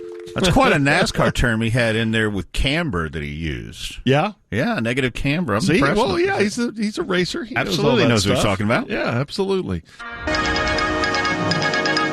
Thank you, Tip Sheet, and thank you, Horny Matt. 11 students at West Hill High School in upstate New York turned themselves into police after an alleged hazing stunt on younger players was reported. The coach of the boys' high school lacrosse team in upstate New York, where 11 players are accused of hazing younger members of the team, said he's heartbroken for the community, while denying that the team's staff knew anything about the alleged incident before it happened. Local investigators say that older members of the team took younger players into a remote wooded area where other students in dark clothing emerged brandishing what appeared to be at least one handgun, one knife. What in the world? And as part of either a hazing episode or prank. This is the first year for this head coach at the school as a head coach. Year. And probably going to be his last year. He said he was trying to create a program built on inclusion, kindness, and accountability. Yeah, that kindness with a knife and a handgun. Investigators said that at least 5 younger players were targeted by hazing. Fitzpatrick, the district attorney, Bill Fitzpatrick, called this incident hazing on steroids. Yeah. I think he's right. When you talk about weapons, yeah, being involved in some type of incident, that goes beyond hazing, if you ask me. No doubt. Are you allowed to haze at all anymore? I don't believe it's sanctioned, no. We had a little hazing in my high school theater group. No, it was a whole big deal. Like, you would call the parents and let them know. That your son was going to get hazed today? It was... They probably didn't say hazing. It's basically like, I think we broke off into groups, like 3 of us, and then whoever auditioned that got into the group, we would drive to their house and kidnap them. And they did, like, the kid didn't know we were coming because they didn't know that they had made it, but the parents did. And so we'd go, like, run into their room and grab them, and they'd be like, "What's going on?" And they'd be like, "Shut up," and all that type of thing, and take them and drive them somewhere. That would terrify me. And do what? Well, when I was a part of a group that grabbed somebody, we, like, blindfolded them and just drove him out to a park and dropped him off and drove away to see what he would do. But we could see him the whole time. Man, a park, okay. If you just guys like nothing bad. had like a knife and a gun on you, that would absolutely like that. 100% be exactly what these kids did. And I think, like, halfway through, we're like, all right, you made Spotlight, so you got to listen to us now because we're the seniors or whatever, something dumb. I don't know, man. Put a scarlet letter on them. When I got guys have to do the I was play. sick when I was supposed to get hazed, so they couldn't come and pick me up because I was legitimately sick, and I had to miss out on that whole experience. Because then, like, you do that, and then everybody goes to dinner, and you're like, congratulations, you made it, and all that type of thing. We're all friends after the right. hazing. Oh, you theater guys. A little light hazing. Yeah. Oh, you tell me, hey, we need you to act the role of a kidnapper. Okay. No way. I think we might have tied this kid up and stuff. I mean, it was like... Yeah, no, that's not that far off of what these kids did. It really isn't. You know, did any parents question and say, no, you can't do that? that? Was back in the day. Yeah, this would have been like 95, 96 probably, and nobody batted an eye about it. And, like, we made him dress really stupid and carry a sign around, like, What something about I made Spotlight, I suck, or who knows? I don't know. Something I've never dumb. been hazed. Some people were mad about something I wrote in the newspaper, and they toilet papered my house, but I never got hazed. Yeah, come to think of it, I got hazed when I got into my theater fraternity in college. Alpha Psi Omega. Actors, you know what I mean? Yeah, that was weird too. Haven't I told you guys about that, where they woke us up in the middle of the night and said that we had to go help them find this grave or something, and they had gotten campus security in on it, and we go to this little location, and they go dig, and they give us shovels, and we're digging, and we hit something, and there's a coffin in there. Oh, and if someone was in there alive. Yeah, and they jumped out at us. Yeah. Like, who drew the short straw to be in that? What if you guys just gave up? Right. Like, I'm not digging this. I'm going back home. And he's in there like, guys, I think... Dude, theater people are weird. Because we do need to... So did he have any, like, breathing Okay. Right, he had a straw through No, and it wasn't like, I don't And then think... Matt took it because he collected straws. He took it and went back to his room to add to his collection. And the guy's just dying Coffin inside. straw. Oh, my God. This would be worth millions. You just label it in your book. All the while, he's like, help. Help. No, that was... I would say probably the weirdest experiences of my life are from theater, so... And then they become David Moore's ghost. I mean, theater kids in college, man, we are weird. Still in weird. college. Look at me. Rockstar Games is delaying the highly anticipated release of Grand Theft Auto 6. Yeah. Man, that's unfortunate. May 26th, 20 and 26. The game had originally been planned to be released fall of 2025, but Rockstar Games says that the team now needs extra time to deliver at the level of quality you expect and deserve. I thought Grand Theft Auto 3 was badass, and Grand Theft Auto Vice City is incredible. Well, we're going back to Vice City. Are we really? That's where 6 is headed. I'm in. And there's going to be I'm in for that. Yes, Bonnie and Clyde inspired story with a female protagonist for the first time. What? How's that going to work? You going to, at gunpoint, make dudes get in your car? Gigolos are a thing, man. Do you know anything about the game? I mean, just what people will talk about it. I've never played it. We need to have you watch Tombstone and play Grand Theft Auto 5. Yeah, you guys are treating me like Norm because we brought a gaming system up here and had Norm play Super Mario, and it was great. We might lose him. Dude, Grand Theft Auto, 5. yeah. We might lose him. Well, the newer versions, like you wouldn't lose me. San Andreas was the first one where because you were basically like in South Central LA, and your guy, like, if you wanted to be muscular, you had to like ride the bike to the gym and work or you out. Can go to the chicken place and eat a bunch of chicken, and you can make them fat or ripped or stick thin or whatever. And then CJ, Grand Theft Auto 5 was the map on that was so vast that I just gave up on it. Really? Yeah. Dude, it was too big. I'm kind of glad that my video game playing days are done. I haven't had a gaming system in my house for probably 20 years. We need to get you a nice open world to mess around with. This is going to be awesome, though, because Vice City basically followed the storyline of Scarface the movie. So it was set in the 80s. It had all these 80s music that you could play. There's an Easter egg where you can find the bathroom with a, a chainsaw. Yeah. And I loved that game because you were on your motorcycle cruising to Broken Wings down the strip in South Beach. 3 was kind of the and if somebody got in your way, you just blew their head off. It's fantastic. Grand Theft Auto 3 was the delineator when it went from like the old school Game Boy layout type thing where it's like the above view and you can see your dot running around. 3 was when it was like in a city. Yeah. Then they go to Vice City and then San Andreas and then 4 and Liberty City comes out with Nico. Yeah, that was a Nico. lot. The Russian guy. So when's the new Tecmo Bowl coming out?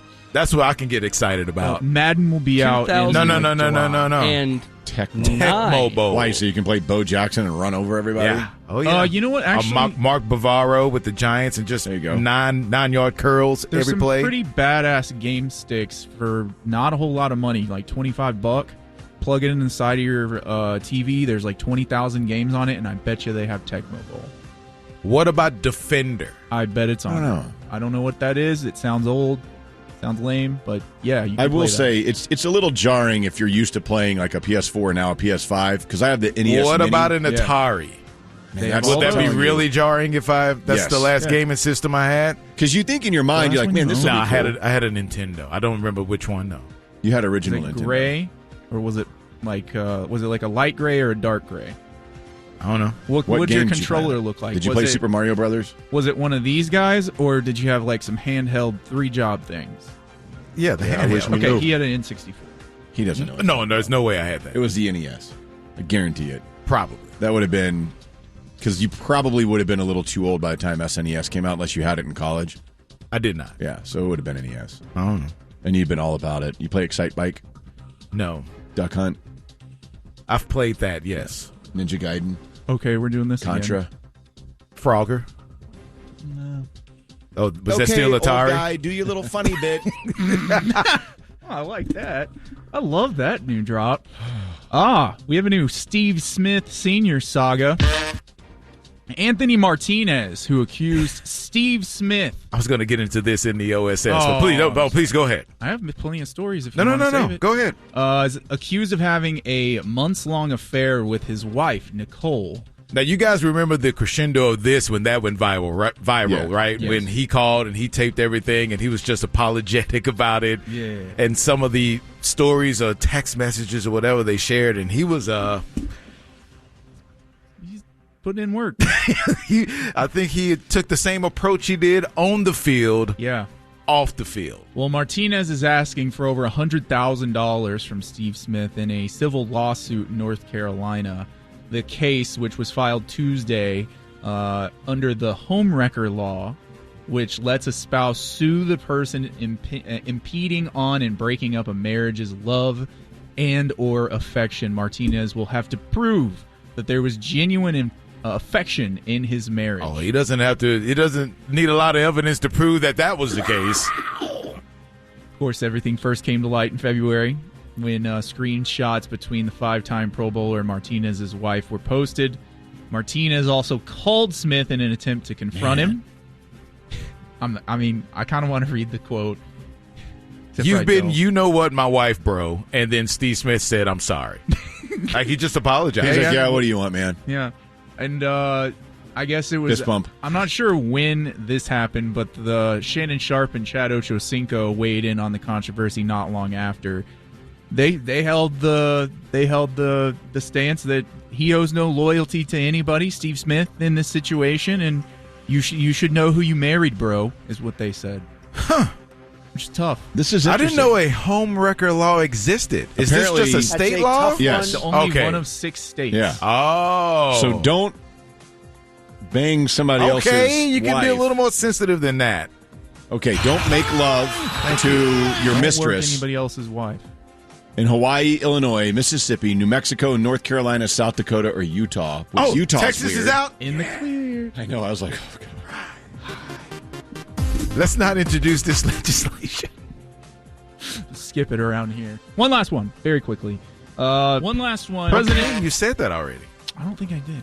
I don't know if I did. President Donald Trump announced Thursday that he wants to rename Veterans Day, a federal holiday on November 11th, to Victory Day for World War I, little wordy, in a move to start celebrating, quote, our victories again. He said he wants to celebrate May 8th, which is not a federal holiday, as Victory Day for World War II. Again, a little wordy. When is Victory Plus Day? I say let's take that's it. a good Give me Victory idea. Day, May 8th, federal holiday, done. What else? He Wednesday. did not say anything about making it a federal holiday. Oh, Like that doesn't count then. If they're giving us federal holidays, I say make something every month. Also, a little bit of a problem. Veterans Day actually. Sorry, not that one. As far as Trump's idea to move or to make May 8th Victory Day for World War II, it's a little off by about 3 months. May 8th represents the end of the war in Europe. However, it was not until September 2nd of 1945 when Japan surrendered and Right. the full war came to an end. So I say let's do one in May and one in September. Yeah, let's just do 3 or 4 of them. What do you say? And then the mascot of that will be Victory Green. That'd be kind of cool. All right, I love this. I think it's great. He skates with a giant American flag draped over Green. half the world that we dominated. Okay. Hey. And all on Victory Plus. Right. Yeah. Where you can also listen to the ticket. I know. So you can listen to us while watching Victory Green. Wait, what? Victory Green. On Victory Day. Victory for World War I and or II. And apparently No one. The Great War. European. 1 and 2. We're just renaming everything now, huh? Yeah. Let's get a day off. Start calling me Earl. Isn't it weird that before World War II they just called it the Great War? Because there was no World War I if there wasn't a second one. Right. So for like 20 years it was just the Great War. It was before sequels, too. And then they had another war, and they're like, well, now we got to call this World War I. I wonder if they want to do over and name it something else. Because, like, before that, we had a bunch of bigger wars. We just, named them something, and they were like, that was a rough And it wasn't years. really a world war. Like, some of the countries were just there. Right. It's kind of chilling, right? Yeah. Right. But no, I'm good. It's like when we give a world championship. Is it really the world? Football ball. The world heavyweight champion is real. Sure is. That's the news. Thank you so much, Sean. We actually have 7 candidates here. That's a lot. On the NIT-brake today, so let us get going. Candidate number 1 is Deddy. Jacob Dedamore. Now, whenever Junior is out, he normally likes to read the 40-liners, but when he's not there, Deddy is tasked with that, and for some reason, Deddy never, ever remembers that he is on deck. Fewer commercials, more content on Sports Radio 96.7 and 1310 The Ticket.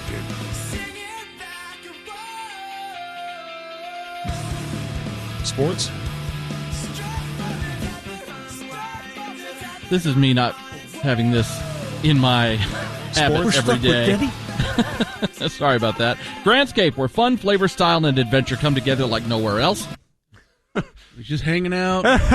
Nervous laughter. I forgot the 40-liner. Let me turn the page here. Hold on. And I get it's early. That panic. You'll have to wait. I mean, they get here early in the morning, but you'd think that the double play duo of Deddy and Tyler would have things a little bit more figured out by now. Maybe they're doing their own show in there, Maybe. and it's just, what Jimmy Eat World song are we going to play here? Was a banger. Sweetness. Way to go, Deddy. So there is Deddy, Jacob Dedamore, as candidate number 1. Candidate number 2 here is another co-host on the college football tailgate show. It's our little Lando. Ooh. Yeah, Lando in his wet socks. This was not my fault. Trenchfoot Lando. Immediately passing the buck. Their Saturday show known as the Lando Strip. So Lando here does something I fan. find very funny. He'll have a little bit of a screw-up during his ticker, and I want you to notice his pacing. Before the screw-up, normal pace. After the screw-up, he goes into double-speed Lando. I'm just so excited to be a Cowboy. Dallas has 2 more picks this evening at 44 and 76. Hear them and every other pick right here on the Ticket, live starting at 5:30. 4 years after Bruce Bochy retired as the manager of the San Francisco Giants, he led the Rangers to a World Series win over the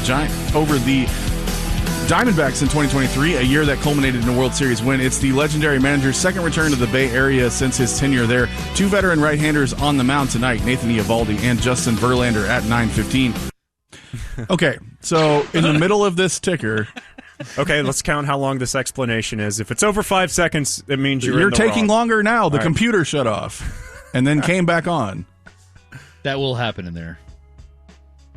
And Okay. then This is on the Ticket And I love- computer. Candidate number 2 is Lando.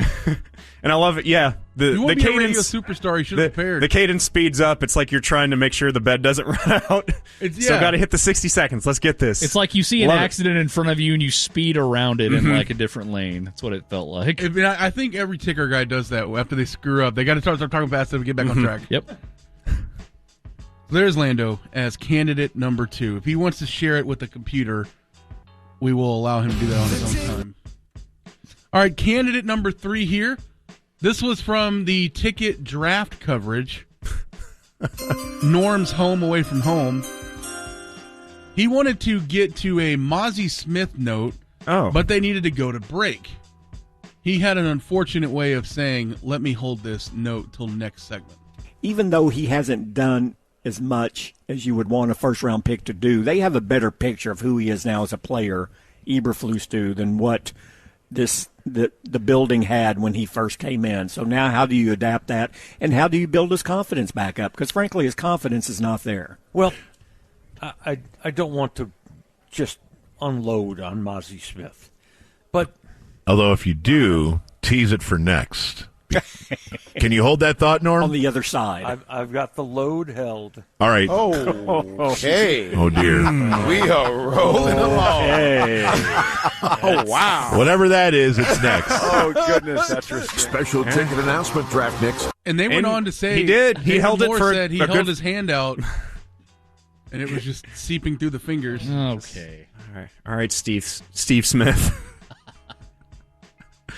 He held it for 5 minutes. But as soon as they came back, he's like, all right, I got to get this out of the way. This is hurting.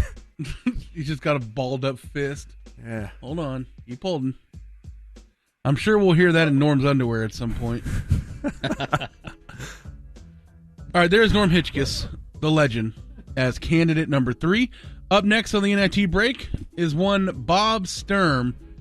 Now, we will technically put this on Bob, even though he only laid the groundwork. It was Corby and Dave that made it a true e-brake. And here it is, Dave. Well, Bill Maher has responded to Larry David's essay, My Dinner with Adolf, in the New York Times. Essay.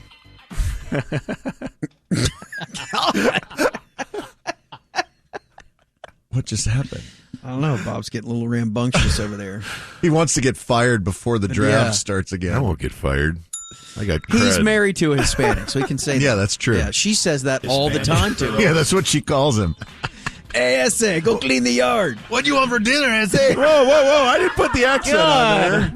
Making it worse. I did not. I said essay. That's a actual word in Espanol. A palabra, if you will.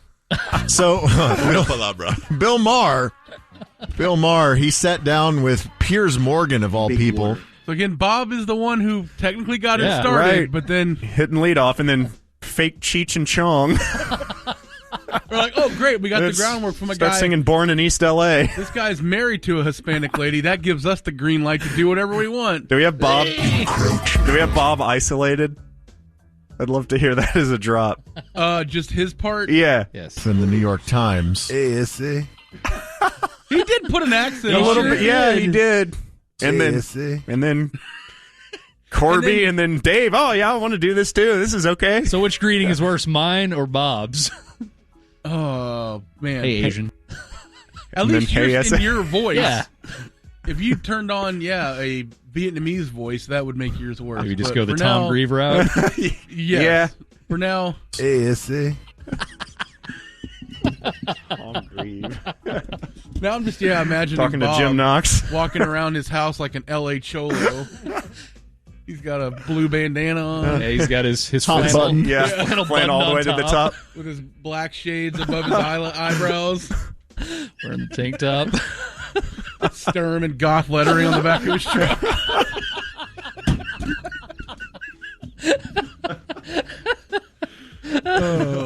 Oh boy. Hispanic Bob. Whew. All right, he's candidate number 4. Up next, we have Gordon Key. Ooh. Who It's been a while. It has. Been a while. And I guess he recognized that fact and said, let me make it a little bit about Gordon during their interview with Razor. It's almost like windshield wipers in this series where it's like one team is really good, then the other team is really good, then the other team is really good, just back and forth. And if you can just keep the wiper on one side for multiple games, you're going to win the series. And that's what the Stars are hoping for here in Denver in Game 6. Listening to you guys evaluate Gordon sneezing in the background. Happening in there? Gordon's having some sort of wild fit. animal caged or something. What the hell is going on? Ottinger, even in the game they lost, hearing you guys describe it. Thank you, Hockey Doocy. Bringing it back to just bring it back. Gordon, Professional Deuce had to sneeze like a dad and do it real loud and obnoxious in the background with the mic on. That is a dad thing. It feels good because everybody in the house knows when I sneeze. Let them just know. got to let it out. Yep. You pop the button on your pants, sneezing so hard. Just goes careening around the room. Yes. So there's Gordon sneezing during the interview with Razor. As candidate number 5, 2 more here, both from the hard line. What a week. Candidate 6 is DJ Ringenberg, who you will hear do a whip staple immediately past the buck. He made a funny noise during a 40-liner and tried to blame someone else on the show. Sports Radio 96.7 and 1310, The Ticket. Text JAM to 22126 to win a family 4-pack of tickets to the Dallas International Guitar Festival at Dallas Market Hall May 2nd through 4th. Bring your gear to buy, sell, or trade and see live performances all day in multiple stages. To purchase tickets and for a list of performers and vendors, go to guitarshow.com. All right, we got Enews coming up here in just a second with Davey. And what is this? The song is what threw me off. God, it's throwing everyone off. And then the draft will start here in about an hour or so. And speaking of that, last night, so Shedeur Sanders fell. Okay. Don't duck your head and kick it in more. It's just the song. What is this for real? This is Mort Garson. Mort. Well, tell Mort we're good. Yeah. Shedeur slipped. It sounds like a guy named Mort would do that song. This is a Mort song. Classic Mort. So listen to the noise DJ makes. Go to good. And he's going for guitar. It's like Porky Pig. Go to good. And then immediately he's like, "There's the song. Him made me do it." Just mesmerizing. Classic DJ. Little Rebier board up in there. Yeah. All right, so there's DJ. Our last one here is Corey Davidson. This was during Why Today Doesn't Suck. I read a birthday to a good P1, and then he wanted to hear a Line 4 guy joke at the end of that thing. And then as soon as I'm done with that, we get a nice case of Corby not listening. I had to fast forward through Line 4 guy's joke here, but this was all within about 90 seconds. All right, we got a bunch of P1 birthdays to get to here. Hey, guys. Coins. Today is my brother Dave's 49th birthday. He would love a shout-out, and his leader is the Exterminator and Moron Dogs. Happy birthday! You would love to hear a Line 4 guy joke. Keep on queefing on. Love from Justin Lambert. I'm not sure he got one of those. Well, a teacher said to her class, "But I like your thinking," said little Johnny. Yeah, he just works above his pay grade. Little Johnny's a sassy pants. He is. She looks Ukraine. She does look Ukraine. I have a birthday real quick, Monty. Go ahead, Corby. Today is my brother Dave's 49th birthday. This is from Justin. Hold on, let him continue. This is interesting. Oh, you just did that one? Dang it, I wanted to hear him do the whole thing. Way to go, Snake. Yeah, we should have let... That's the one I just did. Oh, there it is. Wait a minute, I got one. Can we get a Line 4 guy joke? His leader is the Exterminator. Go for Bob. Keep on queefing on. Now I'm caught up. I really wish Dave would have let him read the whole thing over. Yeah, that would have been nice. Do you think he could have gone through the whole thing and then the same Line 4 guy joke? Like, okay, this is all original. That would have been a great bit. Yeah, absolutely. So Corby just off in his own, thinking about the next week he's going to be in. Thinking about golf. All the brisket he's going to down. All right, let's vote. Is it Deddy forgetting about his 40-liner? Is it Lando and his computer? Norm's load? Bob the essay? Sneezing Gordo? DJ and problems with... Go to good. Or forgetful Corby? I will actually get us started this week, and I will vote for Bob. Let's go to Mino. E2. That means... Gracias. Me too, I think. That means and you. Oh, well, how do you say me too in Spanish? Yo Justin? también. Yo también. Sean. I'm voting for our Wisconsin Wado, Bob Sturm. Okay, that's 3 already, but let's get him on the record. Lando? My essay, Bob. And Ham. Give me the load-bearing Norm. All right. It's a good vote. 1 for Norm, but 4 for Bob, who wins this week's NIT-brake. That is 4 all-time. He's 3 behind our leader, Ham. Bueno, Bob. All right, it's 2:52. It's the sweet spot. Why Today Doesn't Suck is next. Go to good. Once again, The Ticket presents Why Today Doesn't Suck. Sucking on chili dogs. Sucking on a dog, sucking on a chili dog. Sucking on chili, sucking on a dog. Sucking on a chili dog, sucking on chili dog. And now, here are your hosts, Sean Bass and David Mino. ASA. Oh, hola, Bob. Jeez. All right, 3 o'clock, Hammy Farquhar. Thank you, Mino. Eatsy's Market and Bakery and GimmeTheVin.com brings you Lord Farquhar, the truffle essay, Monty. Farquhar. Thanks, man. So funny yesterday.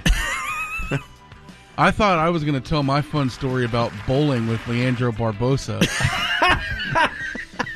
And then I heard that and how it went over like a wet blanket, and I held on to it.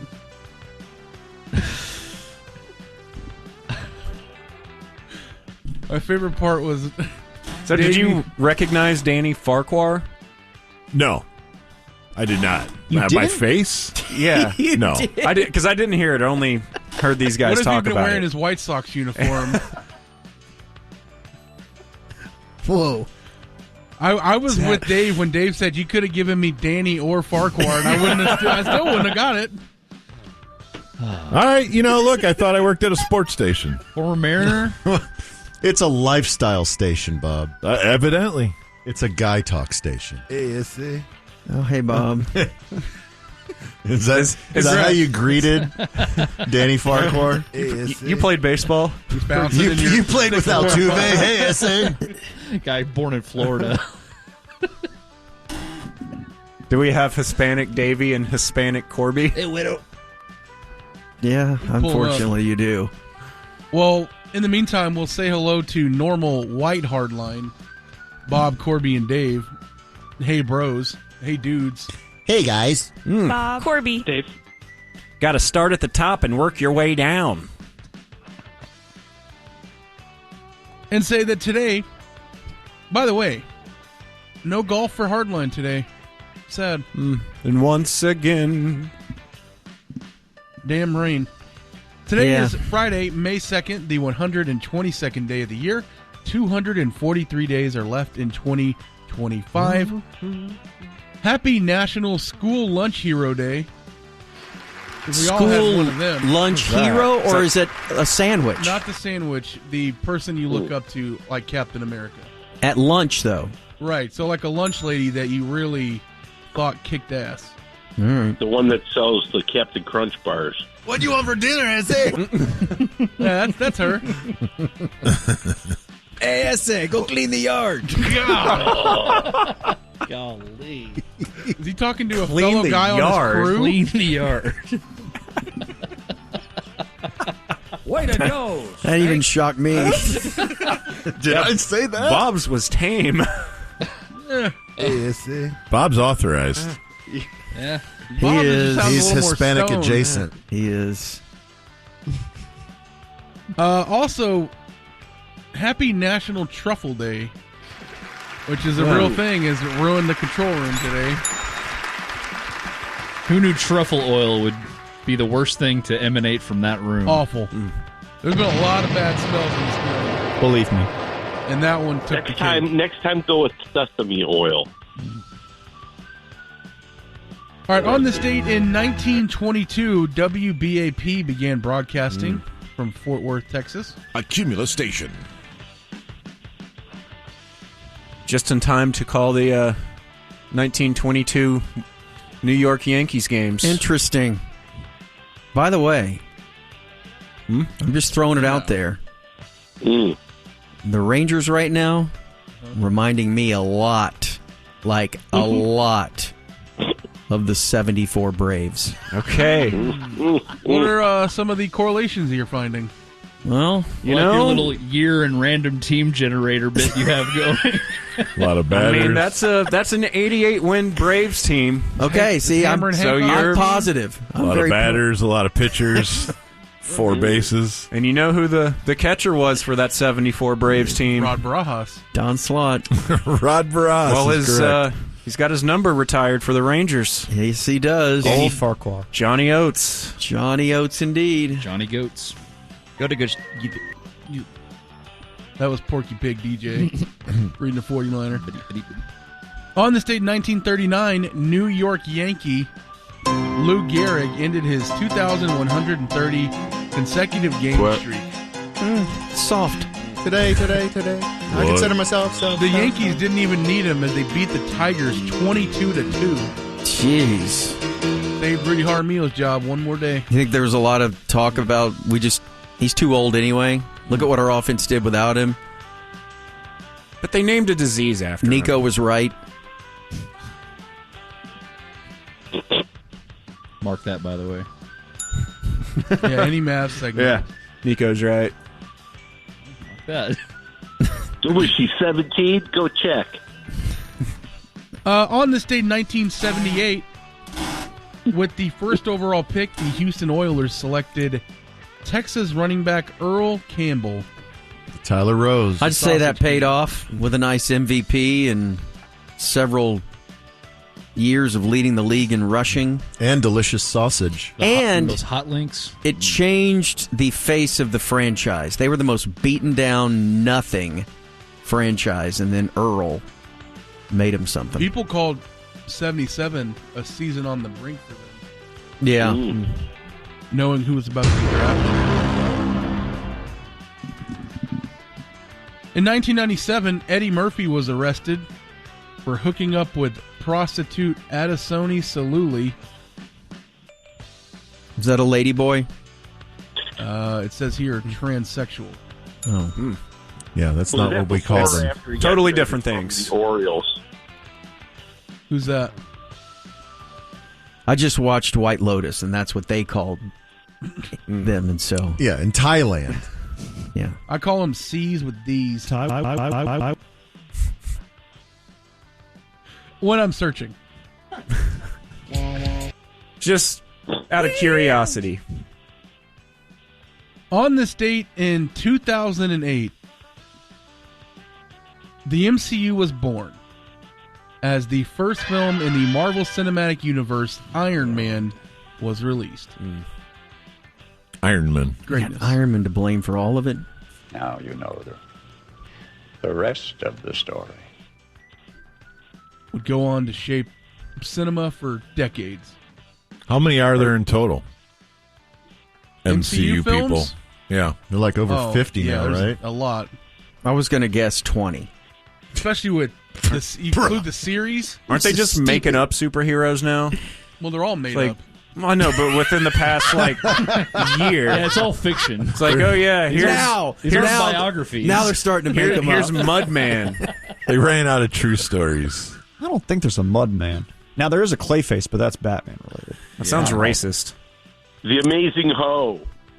I mean, I think they all have origins in the comics or graphic novels. Okay. Internet says 36 MCU movies. There's 13 TV series and 2 specials. They're not comics, Dad. They're graphic novels.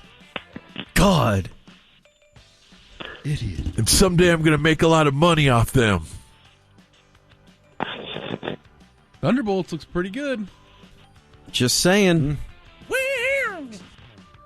All right, P1 birthdays today. Hey, man, I would love to give a big 40th birthday shout-out from my girl Shirley's. Yes, with Hey, the S man. on the end. Her hero is Mexican Corby. I believe we have some audio of him. More modern Mexican Corby, not old school Mexican Corby. ASA, go clean the yard. Not him. That's pretty modern. That's manager That of was like Lawn this Crew week. Corby, sitting in the back of the truck, barking orders. Is May 2025 recent enough for you? Here are some photos for your perusal. She'd love to hear Excuse me, Mile. Line 4 guy joke, but she won't understand it. I don't even think on a Friday he has any left. Well, little Johnny was doing his math homework, and he said to himself, 2 plus 5, that son of a bitch is 7. 3 plus 6, that son of a bitch is 9. His mother heard what was being said and said, "What are you doing?" He said, "My math homework." "And this is how your teacher taught you?" the mother asked. "Yes." Well, infuriated, the little Johnny, she called. She called little Johnny's teacher and said, "What are you teaching my son in class?" The teacher replied, "Right now we're learning addition." The mother asked, and you are teaching them to say 2 + 2, that son of a bitch, is 4? The teacher stopped laughing and answered, what I taught them was 2 + 2, the sum of which is 4. That's a classic.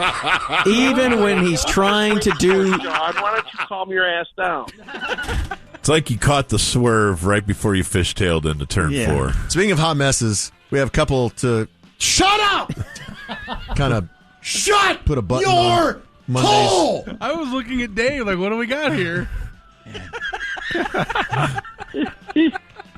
Also really enjoyed Davey screaming at everybody to shut for up. Scotty Scheffler making a birdie or Shut something. up! Telling everybody to shut up. Talking about a Kanye story, Yeah. and they're just, yeah! I had my ladder up. Dearest Monto, today is my I Am a Man, I'm 40 birthday. I'd love to hear from my leaders, the Rebershawn Players, performing a scene from Walker, Texas Ranger, Queef You All from P1 Chris Beard. Oh. Probably that one. There's Jose Ramirez, our guardian of the month, Dave. Hey, Monty. Community quick hits. Today's Underrated the birthday line. of Coach Doug Gibbons. He was the longtime head athletic trainer at Highland Park High School, but rose to fame and celebrity status one fateful Friday night when his son Jake Daniels of the Wolf decided to Fat Joe him when he was out to dinner with some family members. This call would give us so many wonderful gifts, such as Matt Joe and a hamburger with doo-doo as the meat. And hi, Monty. This is P1 Bree. I'd like to wish my husband, Clint Chastain, a happy 40th birthday. Oh, good dude. Big Clint. Clint Chastain. Good dude. Larry Hoover. Drop request. Mino saying y'all should have him on the station sometime. Stay hard. Love y'all. We should get him on the station sometime. His father, Prepubescent Mino. Clint's father. The big Clint. Yeah. He is big. One of the top 5 coaches I ever had in my youth. Yeah, that's like a list of 30. Okay, let's hear your top 5 coaches of all time. How many coaches did you have? Well, private coaches? No, he was football and basketball. He was football? He made you run after practice? Didn't you have a fade coach and a draw coach? This is my 3-wood coach. But they could never be in the same room together. Yeah, you wouldn't let your pitching wedge and your sand wedge coach meet? No way. Each club had a coach. Your forehand coach never meets your backhand coach. Your drop shot coach. Birthdays, David Beckham is 50. Sir David Beckham to you. Did you see his son married, like, the richest person in the world's daughter? Like, no way. Bezos' daughter? How did they I wonder do where this? I wonder where they met. Well, where? At the yacht club? At the rich person polo match? Yes. Was it the You tell us, Corby. I think they met on Muzz Match. No. I don't think David Beckham's kids is on Muzz. Maybe Match. With EA. He's just competing with EA. That's his only competition. I'm slaying it over here on Muzz Match. Brad Everybody Ritter. else looks like EA. Also mark that. Jared Saltalamacchia, 40. The Reading Rainbow. Maybe he'll be in the Rangers Hall of Fame one day. Ranger great. Is his wife like 60 All then? these women have gout. Gotta be, right? Yeah, is there a gout match he can be on? Snore match. Gouting about? I think we Gouting found about. out that Max Verstappen's baby mama is 11 or 12 years older than him. But she's a Brazilian model. Respect. So think about it. Says here she's 54. And gorgeous. Mrs. Saltalamacchia? Ashley Saltalamacchia. Kyle Busch is 40. How's she looking? Yeah. Turning 38 today, the future of our media, Pat McAfee. You mean the present? And future. He'll be our Secretary of Defense when Stephen A. From is now president. on, we got to worry about punters. Bob, did you see If him that get happens, I'm fine with it. Did you see him get knocked out cold at WrestleMania? No, I did not. Choked You didn't out. pay for that one, but you paid for the WrestleMania. other ones. Neftali Feliz, Oh, 37. he pays for it. He just didn't watch it. Paul George, Come on, 35. Are you guys... Do you guys know each other? Turning 78 today. Morphing into the same human. James Dyson, who invented the bagless version of the vacuum. Yes. Ooh. Turning 69 today, Mark Allen Rain. My wife still has to run it. You'll know him as the creator of Fortnite. Oh, come on, guys. Turning 53 today, Dwayne "The Rock" Johnson. Will be on the station sometime. What's his movie coming out? So how old October. is the People's Eyebrow? Yeah, the Smash Burger or Smash Smasher. Smash Machine. Smashing Machine. Turning 51 today, the great Matt Berry. You know him Oh, as my God. Laszlo. Awesome. On What We Do in the Legend. Shadows. Not the fantasy expert. No, not Matt The guy Berry. from Mayberry RFD. Turning 45 today, Ellie Kemper from The Office. Did you guys do a weekly show with Matthew Berry? No. Born This Day Now Dead. I would pay so much money to do that. The Big Boss Man. The fantasy expert? It's not him. See who we should Down start This this Day week? Still Dead. Leonardo da Vinci. Oh. I think Kyle Pitts is real value this week. Jack Kemp. Not. Nope. Not. Joseph McCarthy. 5. And J. 4, Edgar Hoover. 3. Wow. Dead Hoover and Stays McCarthy. Still Dead. He And sucks. that is why today doesn't suck. Byline 4, man. Bye, Corbus. Happy Friday. Bye, Justin. Shut it down! Let's go! I've got the load held. My 4. Broadcasting live. Ladies and gentlemen, here's Dave. Well, it's appropriate that we have the Goth open today because we're going to begin Friday E-News with a couple of deads. These are not necessarily your trifecta-level deads, but surely you guys know the name Ruth Buzzi. 100%. That was part of my early days of comedy and youth, and my parents loved her and all that good stuff. Yeah, so she was a comedian and actor, and she got her big break on the Rowan and Martin Laugh-In show, the 60s comedy hippie variety show. And she died yesterday. She lived in Texas. She lived here. Yeah. And she passed away at the age of 88, but she appeared in every episode of Rowan and Martin's Laugh-In. It ran for 5 seasons. Wasn't she on y'all's show? I don't think so. Because I know Dan was obsessed with her. Her famous character was Gladys Ormsby. Yeah. She was the old lady that would hit people with her handbag. Yeah. She also joined Sesame Street in 1993 as shopkeeper Ruthie. She was Mama Bear on Berenstain Bears. And she also was Marlo Thomas's best friend Margie on That Girl.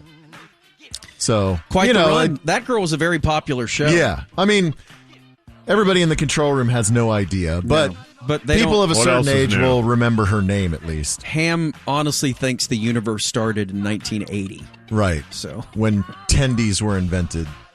Right. There's pre-tendy and post. The dawn of the first chicken. Yeah. And I don't really know this name, but she is notable anyway. Jill Sobel. Recognize that at all? Is that the I Kissed a Girl girl? Yeah. Yeah. Yeah, so she died in a house fire yesterday. God. No. So she was staying with friends in St. Paul, Minnesota. She's 66. And so she was staying with her friends, and the fire department gets a call at around 5:30 in the morning. They show up, and they find her friends in the front yard.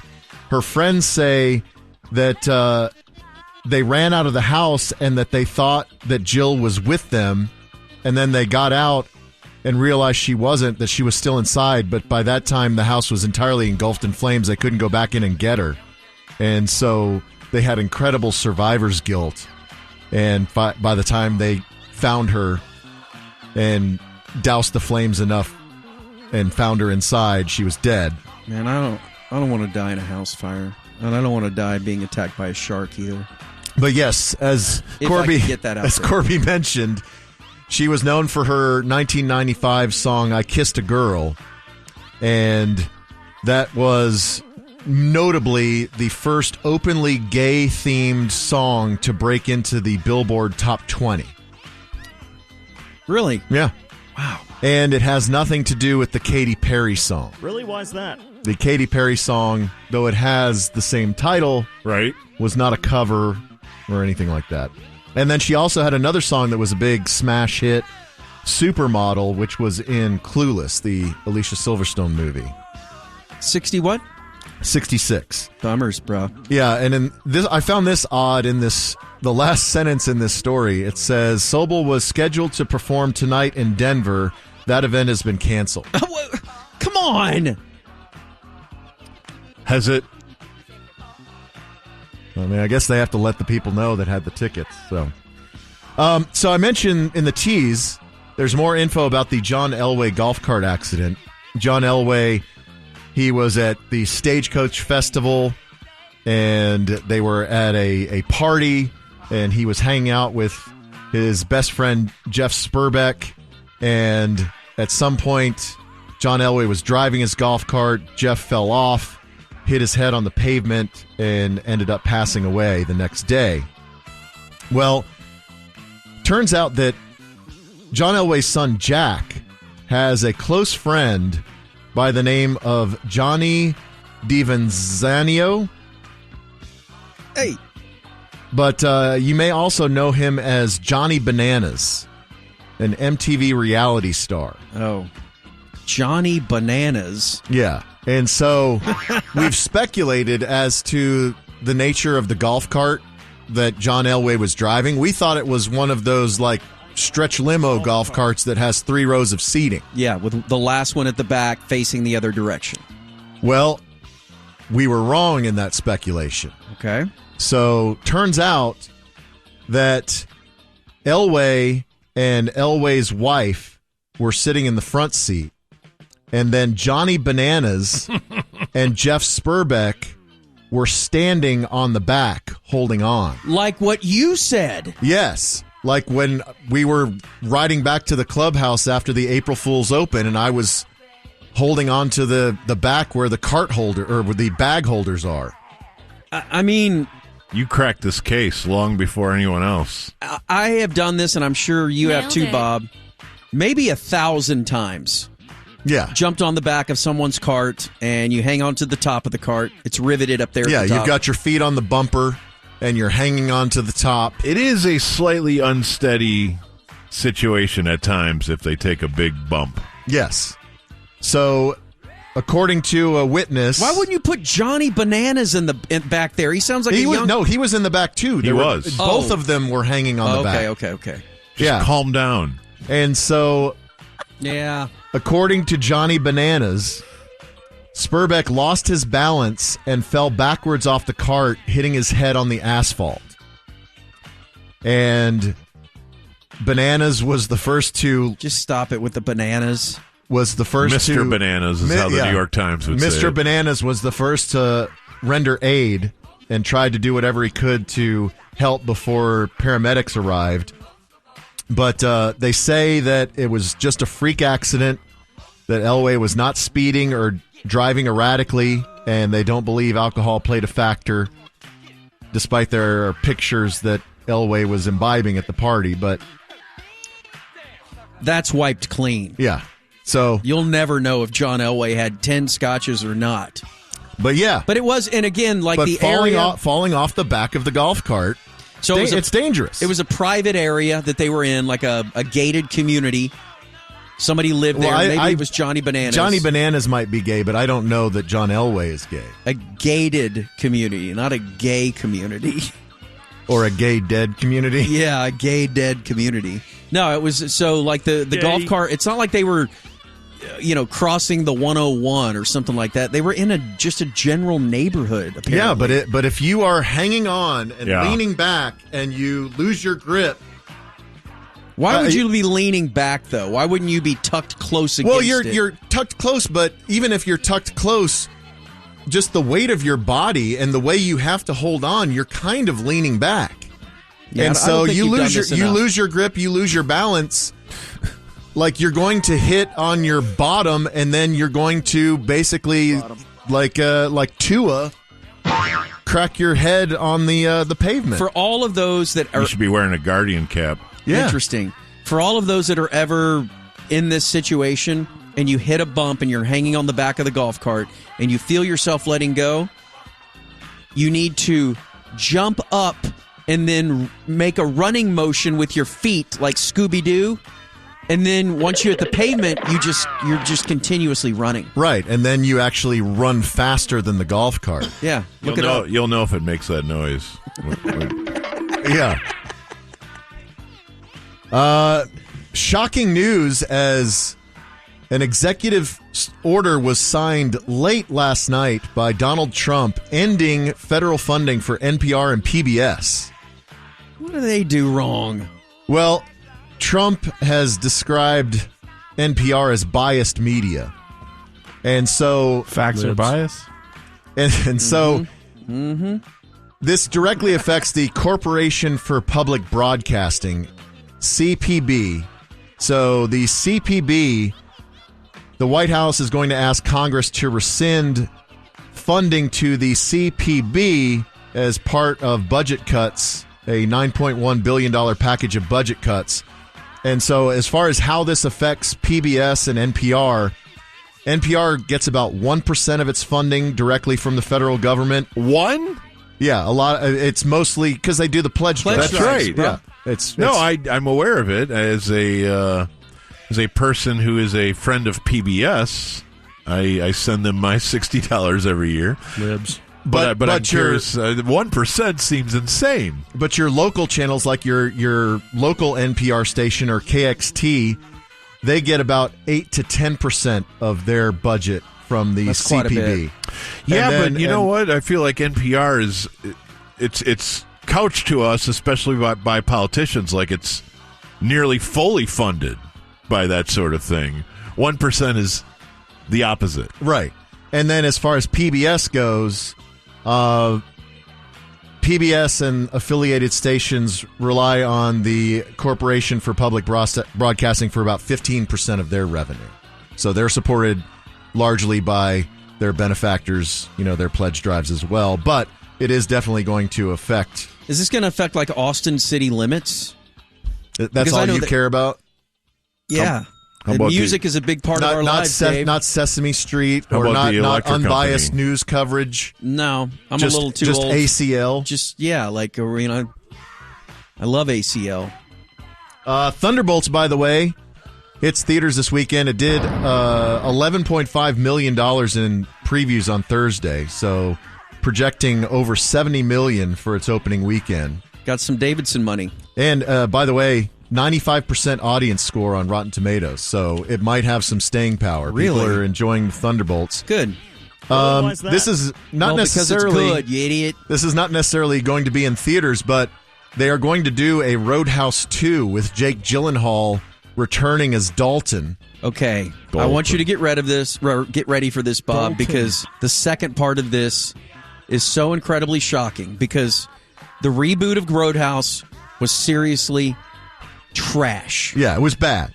Epic and so trash. At the end of the first one, spoiler alert, Jake Gyllenhaal's Dalton leaves the Florida Keys and his job as a bouncer at the end of the first movie. After Conor McGregor's character, they have a huge fight and the bar burns down or something like that. Yeah. So the sequel was announced shortly after the movie was released last year, but the director of that one, Doug Liman, was already out as director for the second one because he had a feud with Amazon because he wanted his movie to go theatrical, and Amazon was like, well, that's never what we agreed to. We're making this to drive subscriptions. It's always going to be an Amazon Prime movie. That's right. And so he was mad and he boycotted the premiere, and so they have to find a new director for this sequel. Well, they have found their new director, Guy Ritchie. Guy Ritchie is going to direct Roadhouse 2. Yeah. Guy Ritchie. Why? So now... This is unbelievable. This is like Corby's grandpa and Corby's tastes colliding. I know. Like, don't talk to me right now. I'm watching Roadhouse. It's my grandpa's favorite movie, R.I.P. Grandpa. Yeah. And your favorite action director. And my favorite director, period. And now it's like Grandpa got this done in heaven. He signed off on this. He wanted the Roadhouse. He's your Roadhouse guardian angel? Yes, he wanted this to continue in a good way. And so now I got to go see Roadhouse 2. Yeah, you do. Are you going to have to go back and watch Roadhouse 1 to know what happened? No. Or will Guy Ritchie go back and fix it?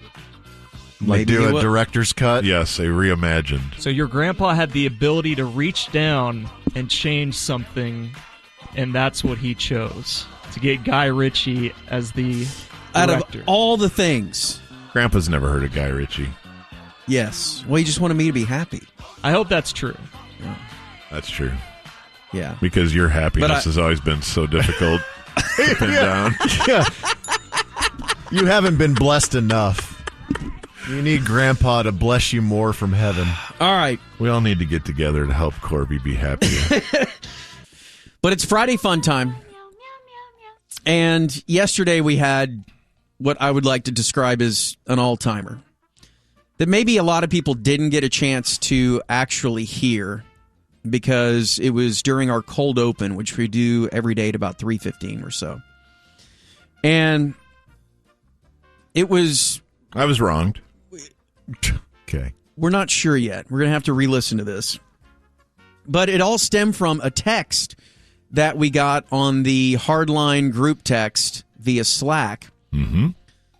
Is Slack used for more than just radio purposes? It's very business. Yeah. A lot of team business people. Yeah, you have Microsoft Teams or team you have projects. Or you have Slack. Okay. There are different messaging platforms, but it's for collaboration. But Okay. nobody who uses Slack says you got a text yesterday. You didn't get a text. You got a Slack message that went out to our team. But it's the same as a text message. We could just have 6 people, which we do, have a text message between the team when we're especially talking about Ranger baseball Yeah, but suites. Lando's got green text. I know, Lando. I Lando's swear to ruined God. everything. I'm giving you my phone. That is my promise to you. I'm giving you my phone. Will you accept my phone?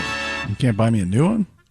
God. So ungrateful. Unbelievable. Don't be the one person in the group text that has green phone. You give these people an inch, they take a mile. And then, like the other day, whenever I let everybody in on our little text thread, and I sent out what we were talking about and said that this is ham busting my balls, and it was green, and that's all anybody wanted to know was, who's the jackwagon with the freaking Android phone? And it's Lando. It's his Hobbit phone. It's like a wood block. Yes. Larry Sanders of the show. It has buttons. Yes, it does. It has buttons. So, anyway, back to Slack. So we were sent a message from Bob yesterday morning saying, I hate to keep doing this, but I think I've reached an all-timer with the question that we've done multiple times. Who did Bob see on the golf course or get to play golf with? And I was like, all right, I love this game because it's a guessing game that we play amongst the show or between Davey and I, and we try to guess who Bob played golf with. And since Bob was so excited about it, I was like, dude, who was it? Last time it was... Bob's home club entertains many notable guests. Evidently. Yeah. I mean, Willie Cauley-Stein was there. Nick Van Exel was there. Yes. My place doesn't get this kind of action. Oh, shut up. But your place certainly does. But I believe I curbed everybody's enthusiasm, whereas at the start of the game I said, there's a chance you've never heard of this guy, so we'll alter the rules a little bit. But your text was No.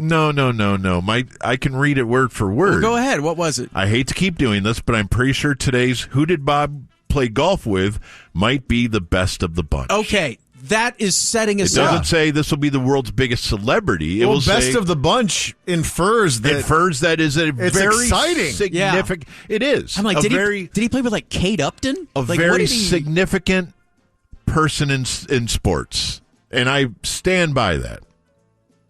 Okay. So we go round and round trying to guess. We each get one guess, He pulled DJ into the game, actually pulled everybody into the game because we couldn't get it. We're going round and round. He mentioned it was a baseball scandal. A baseball scandal. All right, please get that one. No, you can't get that one. Shoeless. That wasn't his name, Bob. Joe Jackson. Or as he's known around the Sturm household, I guess. Shoeless. Okay, all right. I think we have a new e-brake. No way.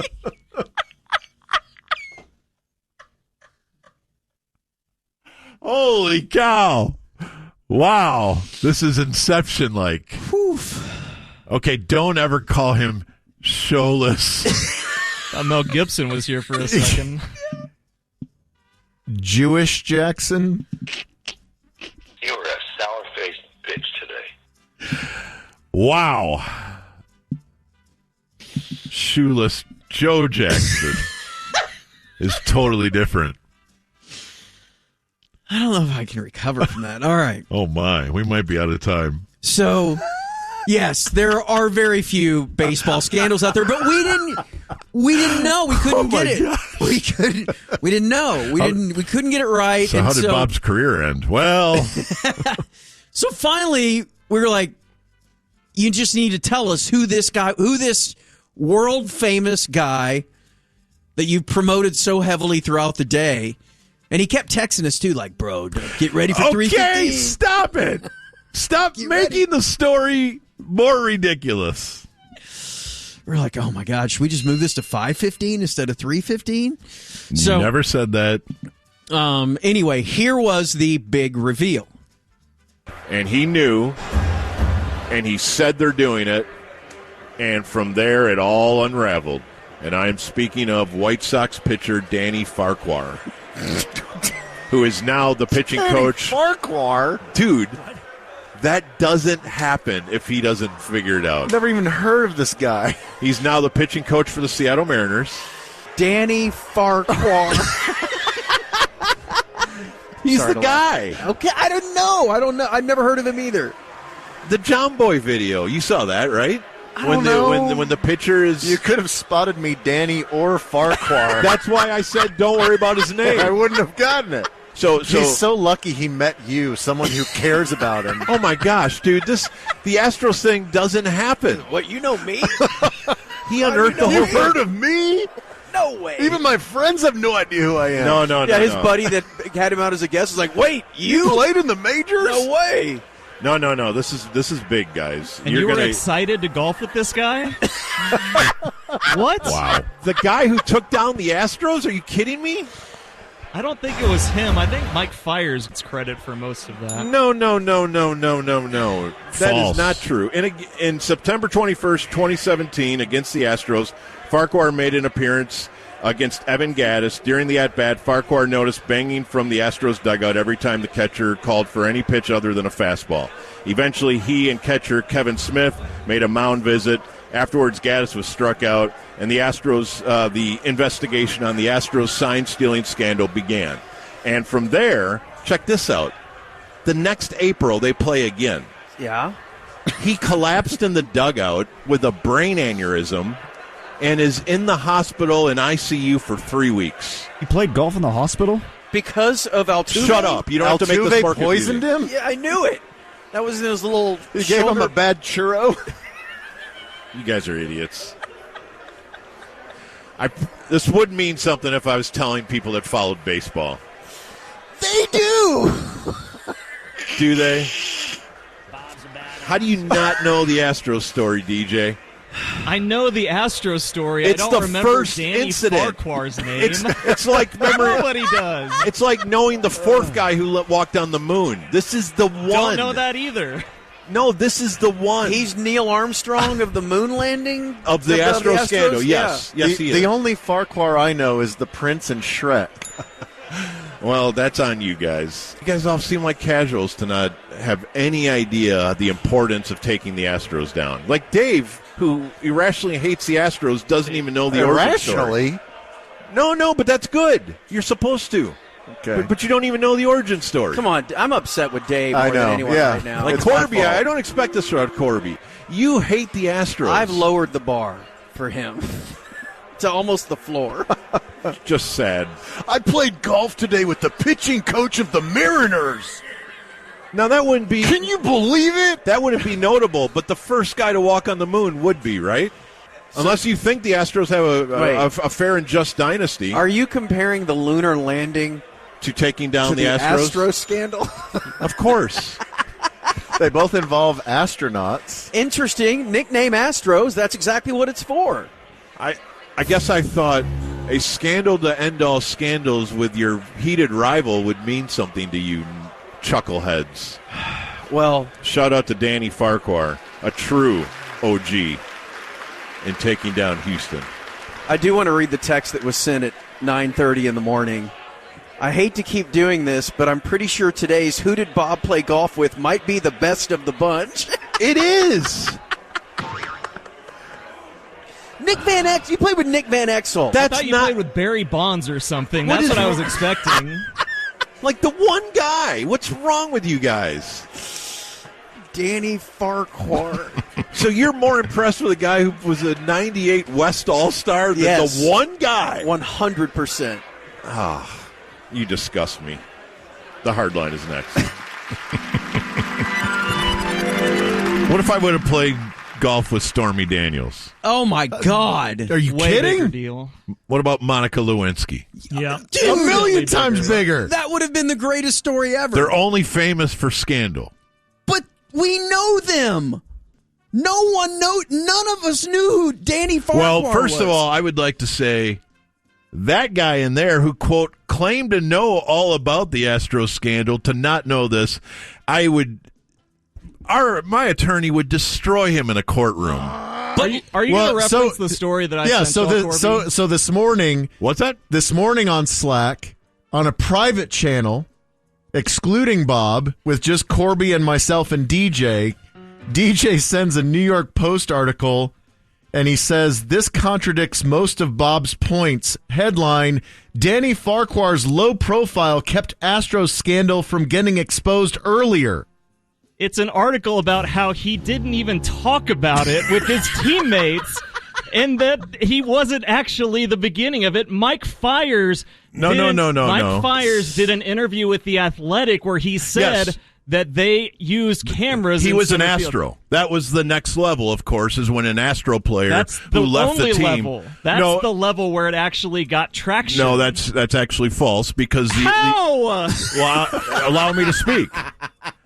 Now, since you had to use a private channel, we could have done this off the air. Oh, the private channel. I didn't even see this. I'm sorry, I didn't even see this. So the Frontline documentary and the book by the same author were both very important. I'm trying to remember the Sports Illustrated writer who investigated this thing, and of course is an evil. What's the word I'm looking for? Evil. They hate him in Houston because he was pulling back and he was reporting on and wrote a book, and then the Frontline documentary. And the Frontline documentary, which you guys could watch because it's on YouTube and it's literally free for anybody to see. You don't need anything. You just hit play. It's 90 minutes, and a huge part of it is their interview with Danny. But you might learn something about baseball. Something. And you work at a sports station. Baseball? I don't know. Maybe. Yeah, SpongeBob's only like 13 minutes. You can do it. Maybe just fast forward to the part where they're interviewing him about the account the first time where somebody was suspicious. Now, Mike Fiers has to corroborate the story, right? So when there is an accusation made, now somebody on the inside says, yes, they were. But that never even happens if this guy doesn't stop in the middle of an at-bat and say, something is going on here. So it says in the story here. All right, let's carry this over because there's more to the great Danny Farquhar and the hardline next. Dude. Patreon.com/sportsgreek. All right, we're in the middle of Danny Farquhar talk. This is the most burn Danny Farquhar has ever received in his life. Such a good dude, too. Was he not? Okay, that's good to know. He wasn't all cocky about it? No, he said one cocky thing when we said goodbye, which was, I'm sorry we have to sweep the Rangers this weekend. Ooh, yeah. And then I gave him the Emmett double guns. Yeah. So Bob played golf with him. We played a little game show. We had to guess who it was. We were all very disappointed. Not his name, his accomplishments. By the way, and I was thinking about this, of course. I would have done the same thing. Like, imagine if we didn't know him and he was never a bad radio intern, and I got paired with the guy who gave up the Barry Bonds historic home run. Yeah. Mike Bassick. Yes. You know me enough to know I would have been excited about that, too. Oh, yeah. Yeah, you would have. And I would have told you guys, and you would have said, who? I wonder, though, like, if the rest of us would have had an encounter, like if I would have played golf or Dave would have, eaten mushrooms or something with him or something. Or some event where we all had a Danny Farquhar run-in, would we have even mentioned it to the others? That, like, DJ, if you would have, just like, do you know randomly why he's famous or not famous? No. If DJ went to a deli and sat at a lunch counter and struck up a conversation with a guy, and it was Danny Farquhar or Steve Bartman, and thought to myself, I'm going to blow the guys away later with this story. What if you? No. What if you would have gone to us? Subway and Steve Bartman was in line right in front of you with his little Walkman on? Well, Steve Bartman actually was the big center of a scandal, so yes, I would have brought that up. Are you still arguing that Danny Farquhar was not the point man of this whole thing? Because you're wrong on that. Frontline's wrong? The book is wrong? Or yes, me? All of y'all. Or just the fact that you're saying that he was ground zero for this because he wasn't ground zero for it. It was Mike Fiers. Mike Fiers corroborated a story. What was the story? You want me to read what it says? Yeah. It says Farquhar after the game, because he noticed that they were banging on it. He said in the podcast, I was absolutely shocked the media didn't approach me about it after the game. Didn't feel like he had the standing to make such an accusation. Now, they talked to his teammate Mike Pelfrey, and Mike Pelfrey said, if Johan Santana or someone like him who had a lot of pull, if he had a problem, more people are going to maybe listen. But even if Danny would have said something out loud, gotten somebody's attention, somebody would have looked into it. He didn't even bring it up to his teammates. No, honestly, John Boy gets a lot of credit for making it a national thing. And then the commissioner's office after the 2017 World Series. Like, why do you shake your heads? There's literally because books. You're saying do you know what Frontline is? The fact that you think that's more of it than Mike Fiers is the dumbest thing ever. No. I don't understand why you're saying Mike Fiers is a key because he's the first Astro to speak about it. He's the guy that actually spoke up about it, period. So just randomly, Mike Fiers says... This right here says that Mike Fiers didn't even say... Or that Farquhar didn't even say it to his teammates. They didn't even know about it. Okay, so someone sent us this. Frontline's making it up. Someone sent us... that's a bad defense. It's wrong. There's a reason Trump defunded PBS. All right, somebody sent us this from the Ticket Reddit thing. Okay, how'd that go? Did I win? That says...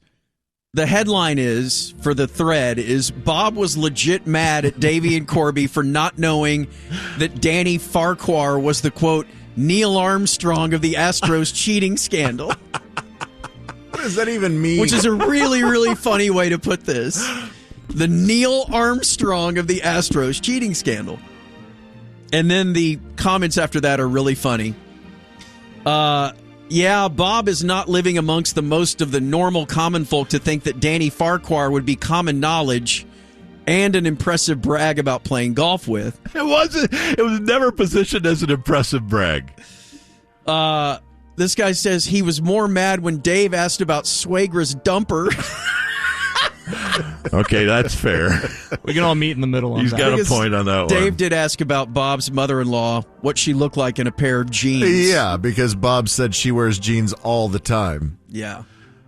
I said when she purchased a pair of jeans, it threw me off enough. And none of us have heard the term dumper in like 35 years. I would like you to leave Swagra's dumper out of this, if you don't mind. Let's see. This was legit one of the funniest segments I've heard in a long time. Didn't Farquhar have a brain aneurysm or some S before the trash can incident? He was 6 months after. This guy says he was not mad. He even joked after the first 2 segments that imagine someone going back and listening to the tape on all the goofy dialogue. He was not mad at all. He was not mad at all. Let me just tell you guys that right now. He's still mad. Seriously, Bob, it's not like you're on a sports radio talk show. Why in the world would you expect the co-host of the highest-rated sports talk show in the Southwest to know that? Touché. Bob needs to realize that he co-hosts with 2 idiots.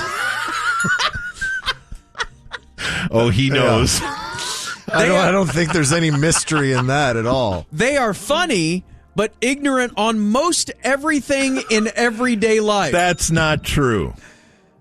They are the paragon of white privilege. Ding, ding, ding. I'm not the one who is at a country club every other day. That's him. Only twice a week. I don't go to mine. I'm ashamed Just of it. for pickleball. I'm totally ashamed of it. They're renovating the entire course. They are. I can't go. You go for pickleball and Sunday roast. But if anybody wants to invite me out to their country club now that mine's being redone, please, I would accept your invitation. Anyway, it was an awesome early in show, just white knuckle ride, stupid punch fest that literally is still going nowhere. No, he's more mad about the Astros scandal and who started it. I'm more mad that there's a private Slack channel that I'm not even invited to that is trying to saboteur, cross-examine poor Danny Farquhar, who's just doing his best with the Mariners. Yeah. Also, Danny Farquhar is the assistant pitching coach for the Mariners. He's not even the main pitching coach. That's how spare he is. Yeah, so when they sweep the Rangers, he's going to have so much to do with it. Okay, will you at least give him credit for his brain aneurysm? Yes. I guess. Yeah, okay. reluctantly. All right. He did recover from that. Lando, if you were picking truffles in the Shire with this guy, would you, like if you met him doing whatever, would you in fact tell us that you met Danny Farquhar? Or would that be something that you kept to yourself till the end of time? Like, take it to my grave? Yeah. I might bring it up, but On the air? No, I wouldn't do that. But it's not my show. You wouldn't make fun content out of it? Yeah. For 2 straight days? I think Bob was very excited, and I think we let him down a little bit. There's no doubt we let him down. Okay, if you were way more impressed that Willie Cauley-Stein was playing at my golf course. But you had to know... Which is not actually my golf course. It's everyone's. I do want to play the very, very beginning. The very, very beginning of this, because the letdown started immediately, because when he goes, it's Danny Farquhar, you and I immediately laugh. Like, before there's even any discussion, here's what it sounded like. And from there, it all unraveled. And I am speaking of White Sox pitcher Danny Farquhar, who is now the pitching coach. Farquhar? Dude, that doesn't happen if he doesn't figure it out. Never even heard of this guy. All right. We laugh, openly laugh. It was introduced as his name sounds like a punchline. He was introduced. It was none other. The segment was said. The one and only. You guys aren't going to know his name. You're not going to believe it. Danny Farquhar. Yes, that Danny Farquhar you're thinking of. He stands up and puts his hands in the air. Boom. I introduced it as a guy you have not heard of, didn't I? No, you sold it as one of the most famous people you've ever met. Both can be true. Yes. It's just, this proves that the things that raise sports Sturm's blood pressure have you and I just flatlining. Right. Like, it moves the needle 0%. What if I played with Buster Douglas? Huge news. Okay. Like, I'm freaking out. I'm looking at the line of guy who's, although DJ's going to say he's not even famous for this, but the guy who had one moment in sports history that is dubious but significant. But Buster Douglas beat Mike Tyson in the biggest upset in the history of boxing. That's huge. That's a bad one. I'm going to go back to Steve Bartman. Again. Or Stormy Daniels. Both of them are massively bigger than Danny Farquhar. Not even in the same range to me. Neither has been to ICU for 3 weeks with a brain aneurysm. All true. Let's not play the brain aneurysm card anymore. One of the most courageous stories in a comeback in Major League Baseball. I will give you that. He never pitched of again, the last 7 years. Not the debate No, at he did all. pitch again. He did? Yeah. Okay. I believe so, right? Yeah. Do you think Stormy Daniels has a belly putter that she just puts up in between them? Dave. That's her. I probably won't know because the old dudes don't ask women to join our group very often. Yeah, I would imagine that. All right. I think the actual big story in this situation was the unfortunate misspeak, and I'm still a little rattled from that. So I do want to call foul on myself and just say, do we have it? I regret that shoeless Joe Jackson came out slightly differently at the time. Okay. You've got it? Okay. Going round and round, he mentioned it was a baseball scandal. A baseball scandal. How many can you name off the top of your head? The Black Sox one. Right? Do you think I played with shoeless Joe Jackson? Oh. Whoa. All right, please get that one. So you didn't beep it? You can't get that one. Shoeless. That wasn't his name, Bob. Joe Jackson. What's the point of dumping it if you're not going to beep it the second time? It didn't need to be beeped in the first place. Yeah, just a simple mistake. It was a mistake. Just a little mistake on your part. I think it needs to be beeped from now on. That's the deal. We're not gonna play it as a drop. That's up to the morning show. See what the guts they have next week. Ooh. Let's ask Wolonsky. Hey, he doesn't want to dump. Trust me. Yeah, that needs to be beeped. What are you guys doing? It's a misspeak. It's fine. It's harmless. People in the media get fired for those misspeaks. No. You think I played with shoeless Jackson? The woke mob is going to be after me. We're not scared of the woke mob here. I'm definitely scared of the woke mob. Don't worry about it. I'm still Corby and I represent the woke mob. Yes. And we're going to tell them to stand down. Yeah. All right. I guess I'll have to trust you guys, but... You're fine. Here's Dave. This one's pretty explosive, and it begins tonight at Granada. Grent Perez. Grent? Grentperez.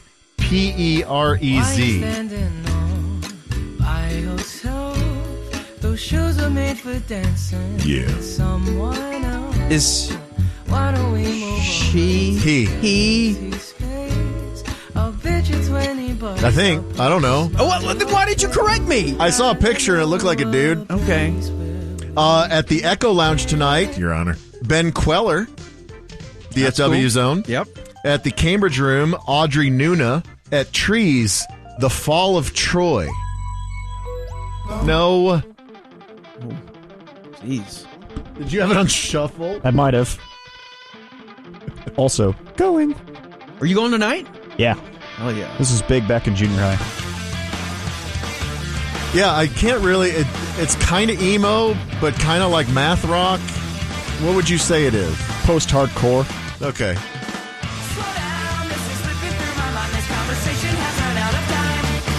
Post-hardcore is a genre. Yeah. At the studio at Bomb Factory, Knox. At the Bomb Factory, Keizo. That means after. Oh, hardcore. the cheese? I think it's Kaizo. Keizo? Sorry. At Silo, tonight and tomorrow, Ganja White Night. At It'll Do West End. This is for Ham's wife. Tonight at Komodo Lounge, DJ James Kennedy. I don't know, but she's probably jumping for joy right now.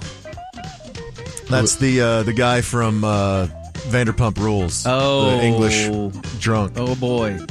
At Fair Park Music Hall, Onu. At the Kessler American Aquarium. Kiss me quick, honey, can't stay long. Is this Americana or country? I don't know who they are. I thought you knew American Aquarium. I know American Aquarium Unit, and they were a jam band back in the day, but I don't know these guys. Okay. At the Texas Trust CU Theater tonight, Trisha Yearwood. Trisha Yearwood! Garth! At AT&T Stadium, Lone Star Smokeout featuring Randy Rogers and Cody Jenks. Loud thunder, heavy rain, thin line between joy and pain. It's a long, strange trip. It's all insane. You ain't never gonna be the I've heard the beginning of this song so much that I don't know if I've heard it past that. Right? Underheaded rain. At Dan Silverleaf up in Denton, Jared Ray Reddick. At Tulips Fort Worth, Bob Schneider. And at Billy Bob's, Chris Cagle. tomorrow, right next door. Well, I guess no, because that's Stars. I guess it got rescheduled. So skip that one. What was it going to be?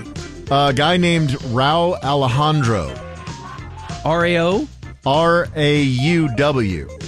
So I don't know. I'll get back to you. I bet you he does well with the Hispanic ladies. Yeah, he does. Like on his latest record, he has a lot of collabs, including one with Bad Bunny. Oh, really? Yeah, like whenever that gets rescheduled, if you want to hook up with a hot Latina, you need to go to this show.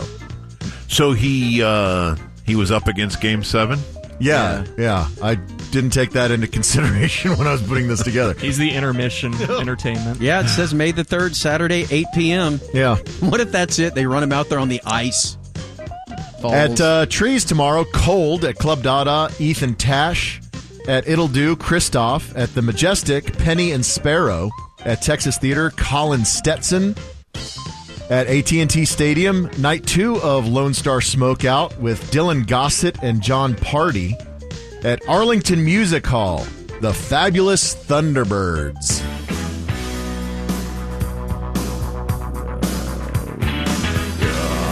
This makes me... All I can think of when I hear the Fabulous Thunderbirds is Gordon's impersonation. Ain't that tough enough? Is this tough enough or wrap it up? This is tough enough. At Tulips Fort Worth. Those are different songs, aren't they? They are. At Tulips Fort Worth tomorrow, Mama. I wish I could go to this. Are you sure it's not Mama? No, it's Mama.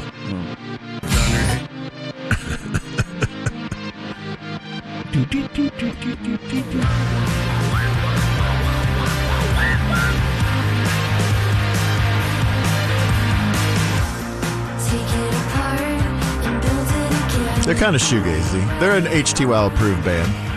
At Billy Bob's Cody West. Sunday, wish I could go to this at Echo Lounge Mogwai. The Scottish noise rockers. God.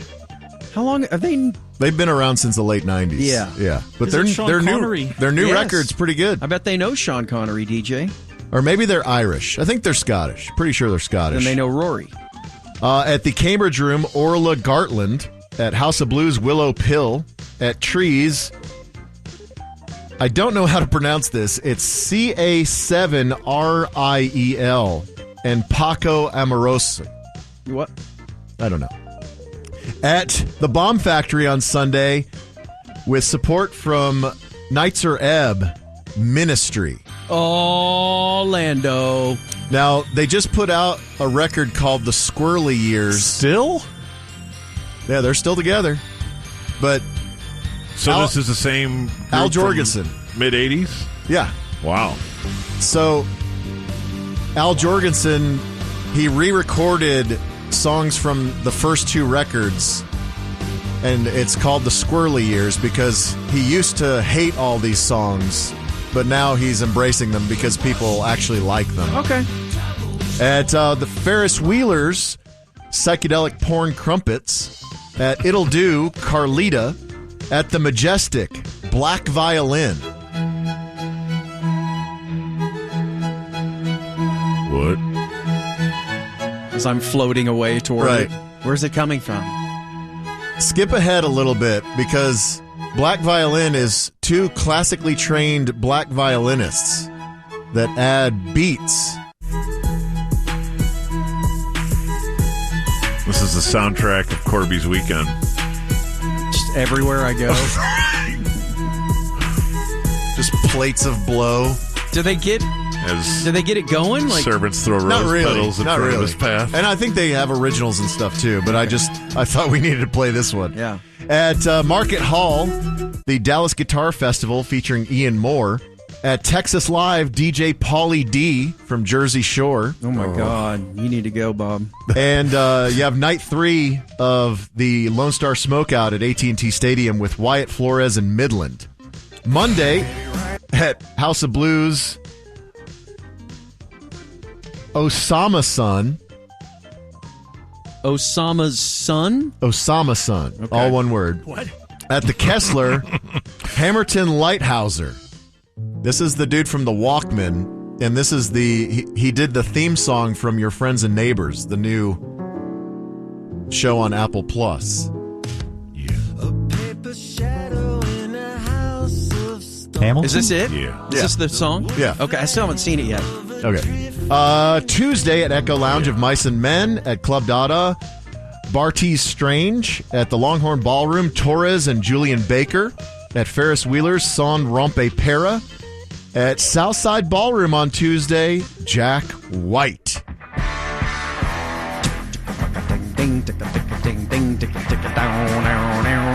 Have you gotten your VIP invitation yet? What do you think? I will be there. I will 100% be there. But you went through like normal channels to acquire tickets, like you stood in line and eventually your number came up. I had to go to the mall. Wait for you went them to release Ticketmaster and Sears? Yeah, I went to Sears first. Camped out outside. If you... I mean, he just played Trees, which is going to go down as like a top 10 rock show I've ever seen. Okay. Dude, he played Trees. It was unbelievable. I'm just pointing out you have 42 concerts now in your top 10 of all time. This month. You don't see someone of that stature play Trees, and it was beyond cool. So I feel like you don't even need to go. Nothing will top that. And it was only a couple of months ago, but we'll test that theory out. Go Is see he him on going to Tuesday. make you give up your phone again? I don't know. But I don't At care if he does. Toyota Music Factory on Once you have Tuesday. another one, duct tape between your shoulders. The Tedeschi Trucks Band.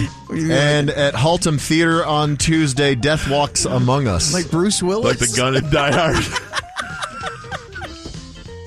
Extra phone. You have two phones, Bob. You could totally pull this I trick. totally do now. Wednesday at Granada, Sweet Lizzie Project. Wednesday and Thursday at the Winspear Opera House, Paul Simon. Whoa. Yeah. I did not know he was still active. Paul in... Last we saw him was at the 50-year SNL thing, right? Like he came out there and, with Sabrina Carpenter at the very beginning. Oh, yeah. That's right. Club I think Dada. they're dating. No. Oh. He's still with Edie, right? Yeah. At Club Dada, Dreamer Isioma. At the Bomb Factory, or the studio at the Bomb Factory, Dorothy. Corby. Oh, shut up. At the Bomb Factory, Remy Wolf.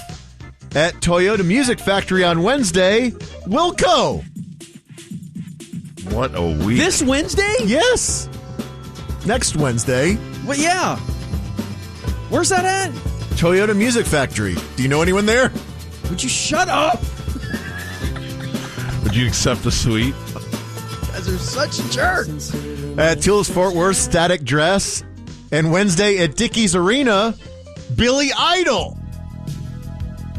Yeah. How is he big enough to play Dickies? Will he do the Deddy version of this song? Oh, man.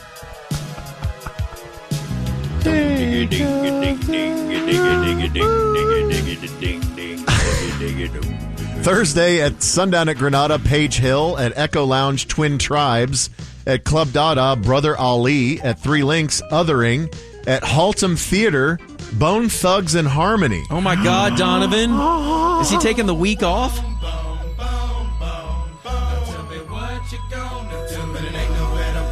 That's good. Right now, Donovan is dancing in his house. In his drawers. They would show this music video every 20 minutes. I think he actually has this day off next week on the schedule. There's no doubt he does, right? In the video, like the people's eyes would go black, Yeah, right? yeah. When they passed on the crossroads. Absolutely, when we were pouring it out. Yep.